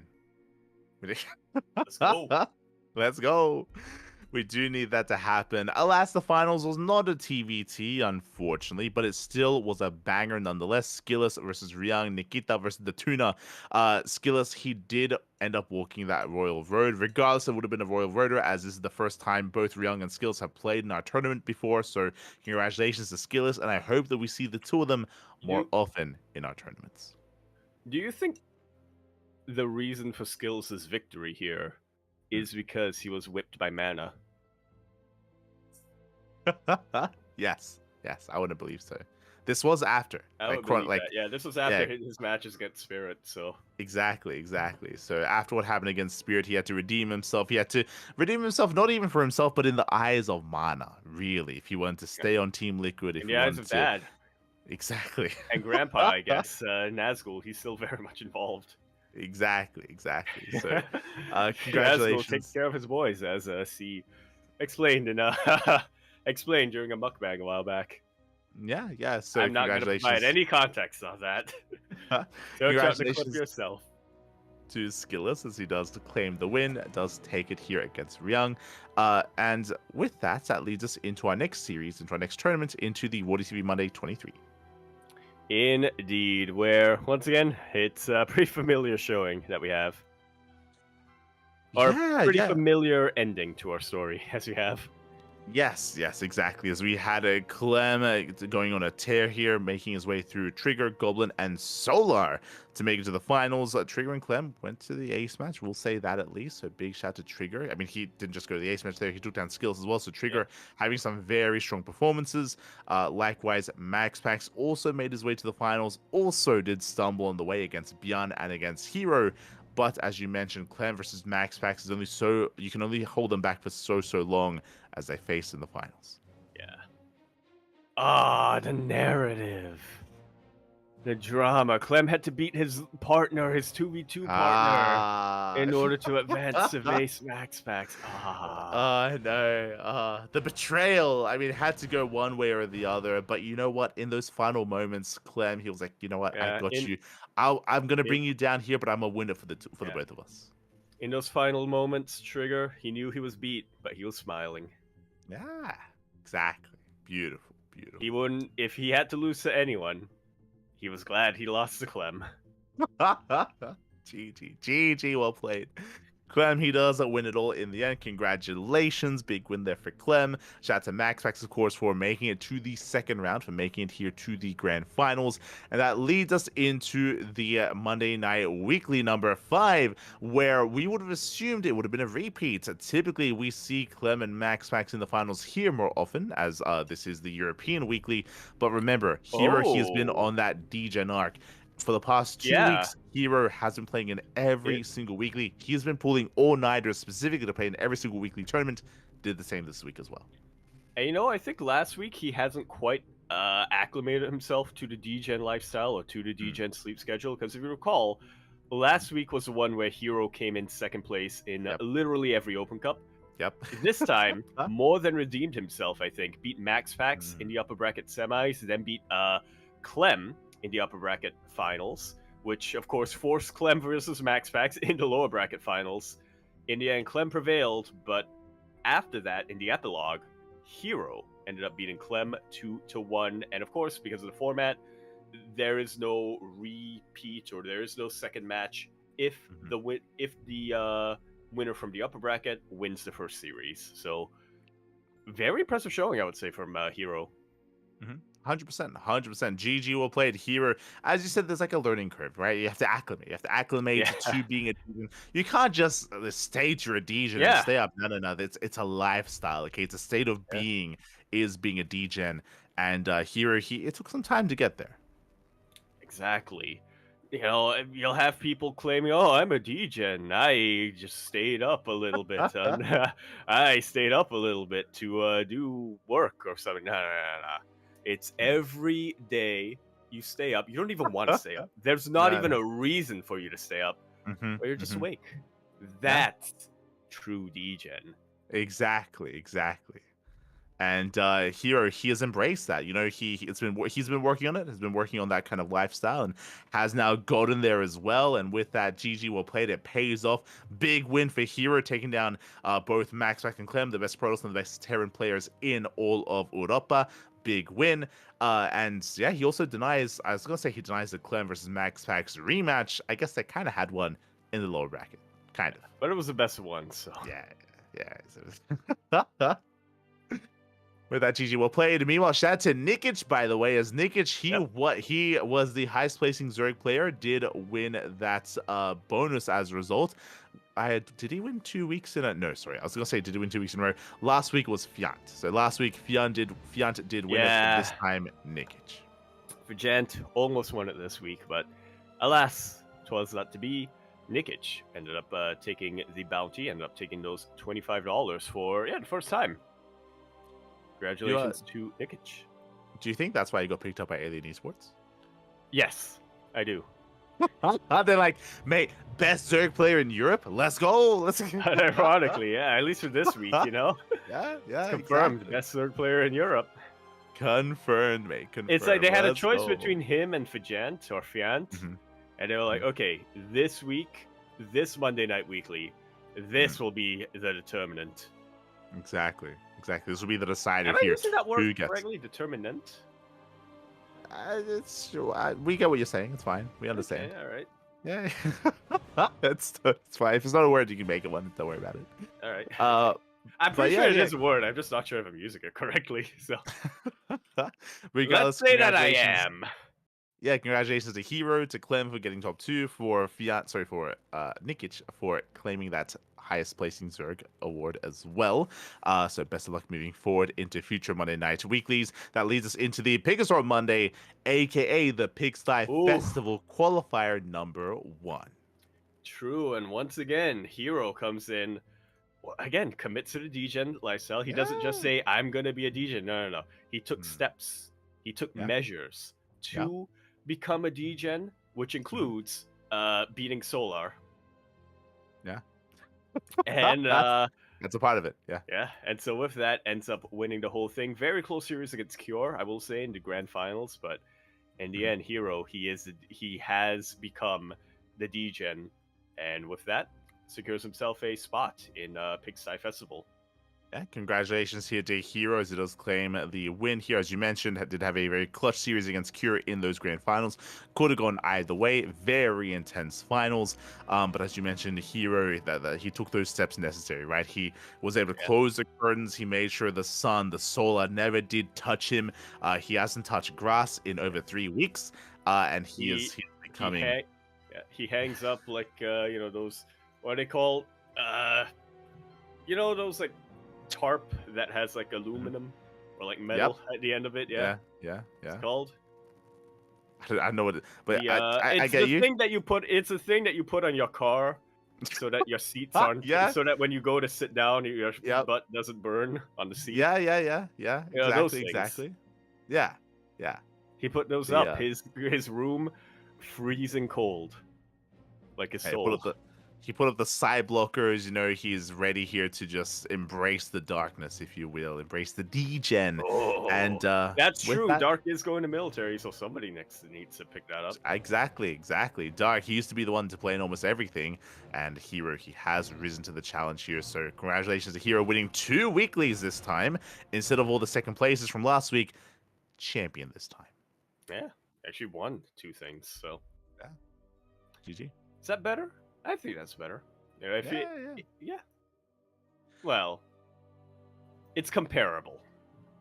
For sure. So GG well played. We'll be getting into the Pigsty Festival second qualifier later on. We will get there, don't you worry, as other Open Cups did take place. But again, this event did did serve as an Open Cup alongside a qualifier as well. That's why you did mention that he does make it to the Pigsty Festival. We'll be going through that shortly, as that leads us into the Water TV February 2025. Indeed, we are, and I have to tell you, like, I vaguely remember last week there were a couple of to be determined players who we just assumed were gonna make it in. I don't remember who they were that we said. I do. I think Gillis was one of them. So coming into Group C, there was a missing player. We assumed we were hoping it was gonna be. Yeah, we assumed we were hoping it was gonna be Trigger or Estrella. It was Jumi.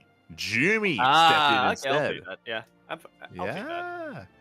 So and the other definitely... one, I think, and the other one, I think we did predict correctly. Classic for Group D. Yes, we were. I'm pretty sure we were predicting Classic for that Group D. So yeah, we did have predictions for all the groups, and 2 groups have played out. I think I actually predicted Classic for Group C, just for that alliteration. But yeah, Classic, made it through it anyway. Well, he hasn't played the. Well, it got invited into the tournament. That's what I meant. Yeah. All good. But as we now go over Group B and Group C, again, Group D is being played out as we speak, and Group A is going to be determined. I think they maybe. Oh, actually, no, my apologies. Has yet to complete either. Actually, yeah. Yeah, they played out a couple of matches, but I guess Shin is just busy. Oh. It was just busy last week, so. Yes, and hopefully they're able to play out those final matches. Fingers crossed. Regardless, we're going to be getting into Group B. Group B, we have our results coming in. Now, if you recall our predictions, Yaku, I did go for Cure Hero Showtime. I remember actually, I think you said the same thing, but then you wanted to change it to Hearthstone to have something different instead of Showtime. Yeah, that tracks. And that tracks. Yeah. Cure. But originally we both had the same. I had a Showtime of Hearthstone. That's definitely tracks. But what I'm happy about, well, I don't know how happy I am about this, but I think I also predicted Solar just barely not making it through because of head-to-head. Yeah. Well, yeah, in a way it's head-to-head, but it's also because of series score. Same map score with Showtime, barely doesn't make it through. The villain arc continues. Solar, the Smosh, it's creeping deeper, and at the end of it, he will be transformed into something that I think this world is not ready for. I think the Solar is gonna get eclipsed by the Smosh, and when that happens, everybody better get ready, because oh man, it's gonna be intense. And it'll happen. It will happen. Again, we're hoping for that redemption arc from Solar. Unfortunately, doesn't make it through. I say that's the climax of his villain arc. There you go. The He climax. takes his revenge on everyone. It's coming, I'm sure. But yes, Kira, he does make it through alongside Hero and Showtime. Again, we did, I guess, predict all three of those to make it through. So well played. Congratulations. That leads us into Group C. Spirit, Skillus, and Gumiho do make it through. I think you did assume that whoever was going to be the last player in would be the one to make it through instead of the others. Yeah, I predicted that just to make things easier on myself. I was like, yeah, here it is. They'll make it through. Yeah, in the end, it was Spirit, Skillus, and Gumiho. Yeah, so well very played close, in the end. Very close though between Gumiho and Jumi. This one did come down to the head-to-head. Yeah, we actually, Jumi, he actually posted about this on social media, and again, we were giving praise to Jumi for improving. Looking at the scoreline, Jumi, he 2-0'd Skillus, he 2-0'd Rogue. On the social medias, he said he had a really close series against Gumiho. He was really proud with how he played, and likewise against Spirit as well. So even though there's a 2-0s, he did play well and really strong showing. Once again, goes to show why Jumi is our protagonist here. Exactly. He is the star of the K-drama. It all begins with Jumi and Iba, and it ends with Jumi, becoming the world champion. And it will end with Jumi and Iba, yeah. True, it begins with Jumi and Iba, it's going to end that way, too. Oh, no.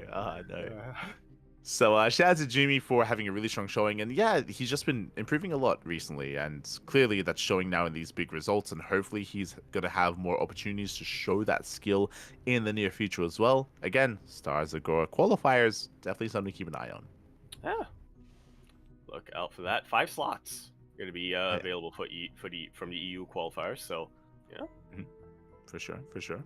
I guess going over our Group A predictions, so far at least Clem, Bjorn, and Geralt are at the top of their group. I think, if I recall correctly, I went for Clem, Bjorn, and maybe I think I went for Shin on this one, and I think you went Creator. I went for Creator, yeah. I remember going for Creator. I don't remember if I went for Geralt or Bjorn for my second choice. Or was it Shin? I might have got... I know for a fact Clem and Creator were two who I picked. I think the third one was probably Bjorn. But, yeah, and it's still to be determined. Not having a great time here. Yeah, really rough start here for Creator. Very close series. All of them went to the ace match, but wasn't quite able to close them out. And yeah, as a result, he's down 0-3. He will need a miracle he will need everything to go right. He will need to not only beat Shin 2-0, but he will also need Shin to beat everyone else 2-0 in order to advance. Yeah, so we'll see how that does pan out. Again, hopefully Shin is able to play his matches. We have confirmation that they were postponed, so currently there are plans to play out those matches in the future, and as a result, we could see Shin advance on. He can shake up the bracket the group entirely, so still yet to be determined how Group A does wrap up. And of course, as you mentioned earlier on, Group D, I mean, that's currently playing out as we speak, so might be a little bit early to announce anything. Exactly. We'll go over Group D next week. Next week, we'll be going over those updates. Most likely next week as well, we'll be going over the playoff results as well, as the playoffs will be taking place in 2 days. So in 2 days' time are going to be the playoffs, so there's going to be plenty to go over for that as well, as that wraps up the Wardy TV February event. That leads us into the Wardy TV Backers Brawl. Yes, a little bit of a different one. This was, if I recall correctly, but I actually don't want to. I don't want to spread any misinformation. But my recollection of this is that this one was the crowd source tournament. I don't think so. The sponsors say one person, so it looks like maybe there was one passionate fan, there we go. Yeah, one backer. There we go. Yeah, that did kind of fund this event. So again, the passion is real. Looks like qualifiers were held, invites alongside them, and we had 3 Protoss, 3 Terran, and 2 Zergs taking place. Coming into this event here, we had a Hero going to Terra initially. He 3-0'd Solar, he 3-0'd Max, and he 3-2 Clemmed as well. Again, Hero, he's been on a tear this week to make it to the finals. Clem, likewise, not dropping a single map this tournament except against Hero, and Clem did get his revenge. Indeed, he did. Basically 4-0ing him in those grand finals. Hero, of course, had that one map advantage, but yeah, that didn't come from playing out a map in those finals. That came from playing 5 maps in the upper bracket finals. Yeah, and it's a bit of a shame what 5 maps happened become here. 1. It's a bit of a shame what happened here as well. As fun fact, there was a bonus award for best off race. I remember that now. Isn't claimed because no Nobody one off off race? Yeah, no one off race. So just $100 that just gone to waste. Right, that's up in the air. Yeah. It's kind of a shame. It's kind of a shame, when they. It's the equivalent of it's gonna happen, I'm sure. Where 1 week, like the Monday night weekly, they're like, okay, best Zerg award, and they get 0 Zerg signups. It's like, okay, I guess, never mind. Yeah, that's unfortunate. I'm sure Wardy will eventually put or will end up putting those $100 into a future prize pool of some sort, or potentially if we have another event like this, another off race bounty, and this one goes into that, either doubling it or keeping it there, or whatnot. But yeah, kind of unfortunate. That was like a big draw that we were kind of speculating about. I remember you and I were in agreement. We were like, okay, Clem, if Clem plays Protoss, that doesn't count. We'll try to see somebody else off race, hopefully, but not even Clem this time. Also, sorry, my apologies here. There was some off racing, so my bad. I bring it back. Hasn't been given to anyone, but I did have to sift through it. If you check in the lower bracket, so specifically in the lower bracket, Shin versus Solar. Shin did play 2 Protoss games against Solar. Also, Solar versus Max Pax. Solar played Protoss, and Max Pax played Terran in that final game. So does it go to Max Pax by default because he won with Terran?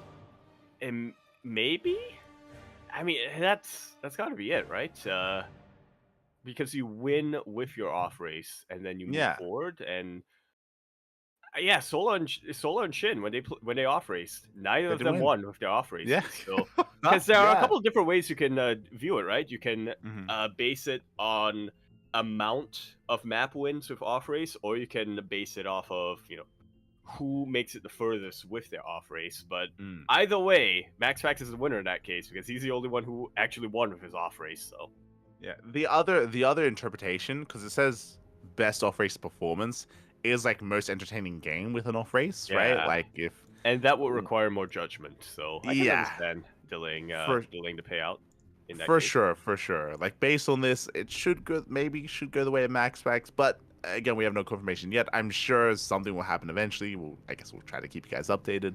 But at least we had some off racing. It only happened in 2 series, but did have it. Yeah, and not the full series, but yeah. A little bit. It would have been nice if it was a full series, but yeah. Because it's happened in the low bracket, I imagine that Wardy probably had to remind them. He's like, guys, we need someone to off race, please. Can we? Yeah. And Shin's like, I'll do it. I'll play some Protoss. I'll take one. Yeah, He needs. You know what? For Shin, I think for Shin that wasn't as. It was easier to convince Shin because that way he could at the very least get the consolation of the fact that he was able to traumatize Solar a little bit. There you go. Even though he lost. Exactly. I forgot to bring this up, but this off racing reminded me. In the Pink Storm Monday this week, we glossed over it because I forgot to mention it. But Solar did play Protoss against Hero. He did play PvP in the semis for one game. That also happened. So there's been a little bit of off racing happening, a little bit. But that does lead us into the Pigsty Festival number 5. Now, first things first, before we get into the full list of invited players, we did mention how we had the first qualifier, which was the biggest on Monday, but we also had the second qualifier as well. Yes, this ended up once again being won by Hero. So he gets that $200 first place finish in the qualifying prize, but as he had already qualified, that spot ended up going to his opponent in the grand finals in Kyo. Yes, that was in the first qualifier. In the second qualifier, we also did cover it, so big shout to Pig for allowing us to cast it as well. We had two players making it through. Looking at the bracket here, we had a lot of Protoss. Fun fact, Ooh. after we finished casting the Pig Monday, we raided sort of, and we kind of peer pressured him into signing up, as sort of Hell he yeah. was one of two Zerg players in the bracket. So thankfully we had a little bit of Zerg representation, sort of, and Hatsu, I believe, were the two Zerg players in the entire bracket. So, so we had some representation. Yeah, nice to see coming in here. In the end, was our players who ended up qualifying as the second qualifier. It gives 2 slots as opposed to just 1 from the first qualifier. I mean, it makes sense, right? Qualifier number 1, 1 slot. Qualifier number 2, 2 slots. Yes, exactly. So fun fact. Okay. No, I was going to say, in the end, those slots were claimed by Trigger, who beat Geralt 3-1, and by Skillus, who beat Papi, not Papi the player, but Papi, his liquid dad, Mana, 2-1. Big win. GG, well played. So coming into this, a couple of big things to go over. First things first, Geralt, he popped off. If you look at the bracket, he 2-0'd the show. He 2-1 Showtime. He 2-0'd Hearthstone, the captain himself as well. So man, he took down some pretty big European Protoss players here to make it the qualified match. He had a really good showing. He did fall short at the end to Trigger, but you know, I hope that Geralt can hold his head high. He played very, very well here to make it into those qualifiers or into the qualifying match, especially considering he had a really long, like 30-minute late game against Showtime as well. Like Geralt, he really went the distance. Like he performed well. And you'd expect that to be Showtime's specialty too. So. Yeah, big win. For sure. 100%. In the end, Trigger did claim it. Scrolling down, we had Skillus. He 2-0's Ryung. So we have a Tuna Cup rematch there between Skillus and Ryung. He does take him down. Mana took down Spirit again, by the way. Mana once again knocking down his countryman in Piotr. Yeah. Once again, showing him how things are done. Why he is the Poland. Yeah. He is the Galactic House. There you go. He is. And of course that culminated in Skillus, as you mentioned, you know, finally kind of showing his worth, taking down his manager and bringing Mana down. So big win there for Nikita, did win in the end. So we have Trigger and Skillus, and that then leads us into the full list of players. Also, the reason originally there was only going to be 1 spot in the second qualifier, but it was made into 2 spots because Raynor, he is lost in the rift. Raynor did decline his invite, so there was an extra spot. Yeah, I was waiting for you to bring that up. Yeah. SMH. SMH for Hedge, Raynor. Yeah, so unfortunately no Raynor, but now we have a full list of players here. We have 6 Protosses in Classic, Hero, Max Pack, Zaun, Skillus, and Trigger. We have 5 Terrans in Bunny, Bjorn, Clem, Mara, and Cure. We have 5 Zergs in Dark, Rogue, Serral, Shin, and Solar. Woo! Looking pretty stacked. Groups are still being determined. They're still getting seeded, but man, that's a lineup that I think we've been starving for quite a while to see something of that caliber. Yeah, basically all the big names are here. All the big names have either been invited or have been qualified in.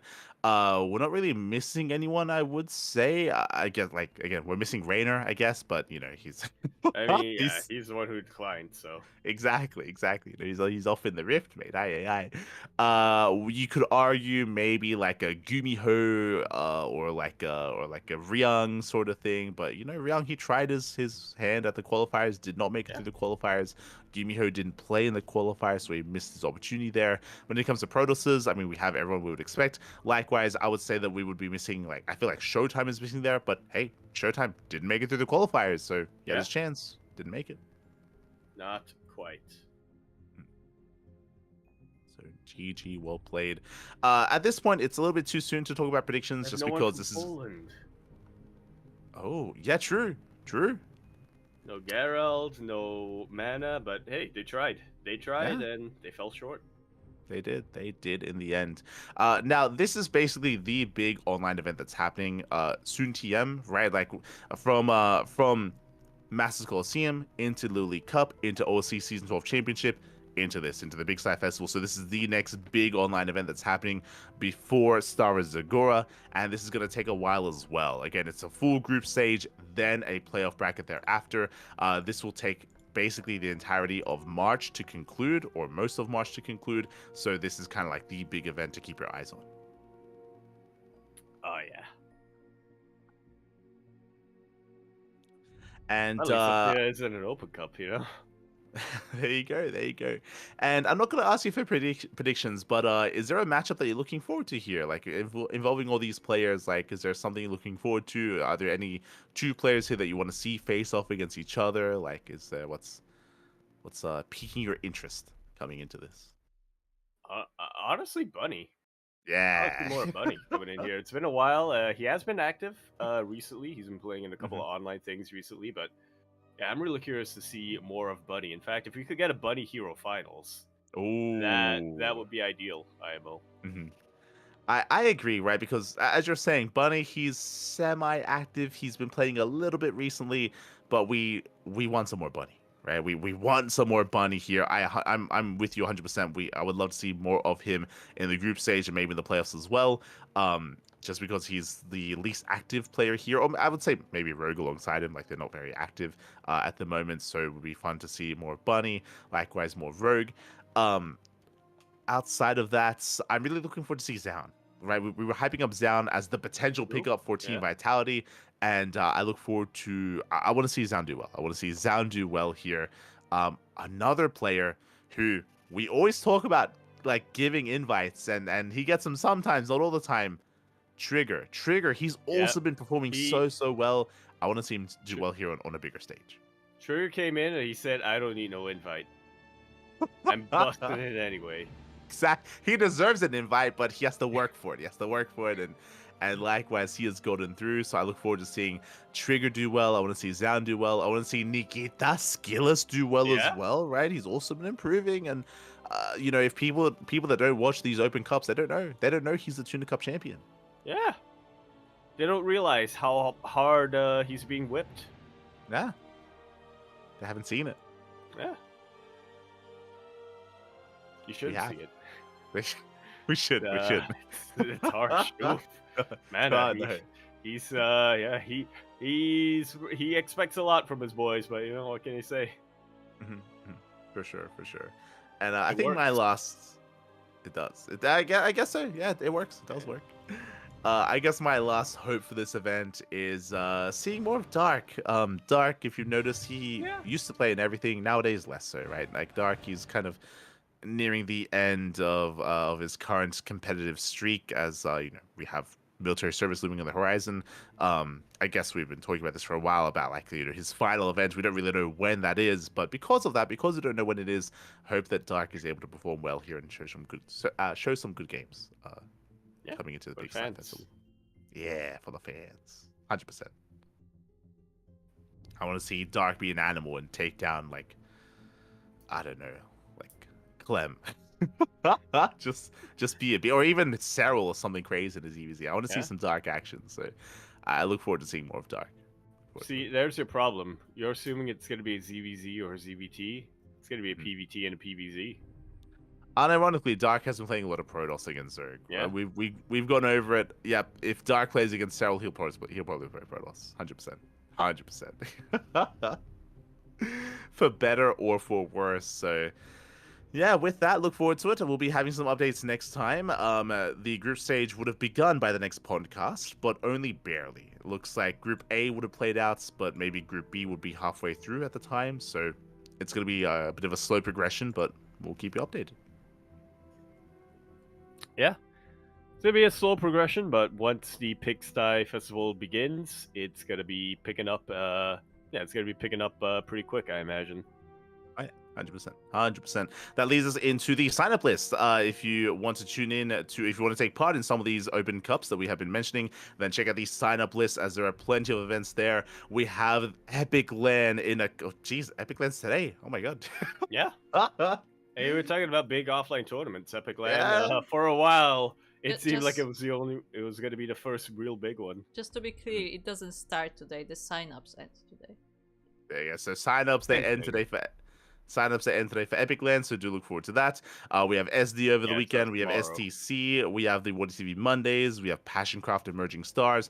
Plenty of events to sign up and to take part in if you wish. So do check out the sign-up list. We have a command in the chat for the sign-up list as well. Likewise, if you want to help support the CranKy Ducklings, if you want to help support us here and the tournaments that we run, the tournaments that we host, check out our Patreon. We're getting close. We're actually really, really close to our third stretch goal. It's something like 20, a little over 20 USD. Once we get there, oh man. Exactly. And then we can boost the prize pool, and then we can Yeah. pay out top 4. Currently, the current stretch goal is to pay out top 4 players in STC. Currently, it's only top 2. Would love to give more support to those players. So do consider supporting us on Patreon.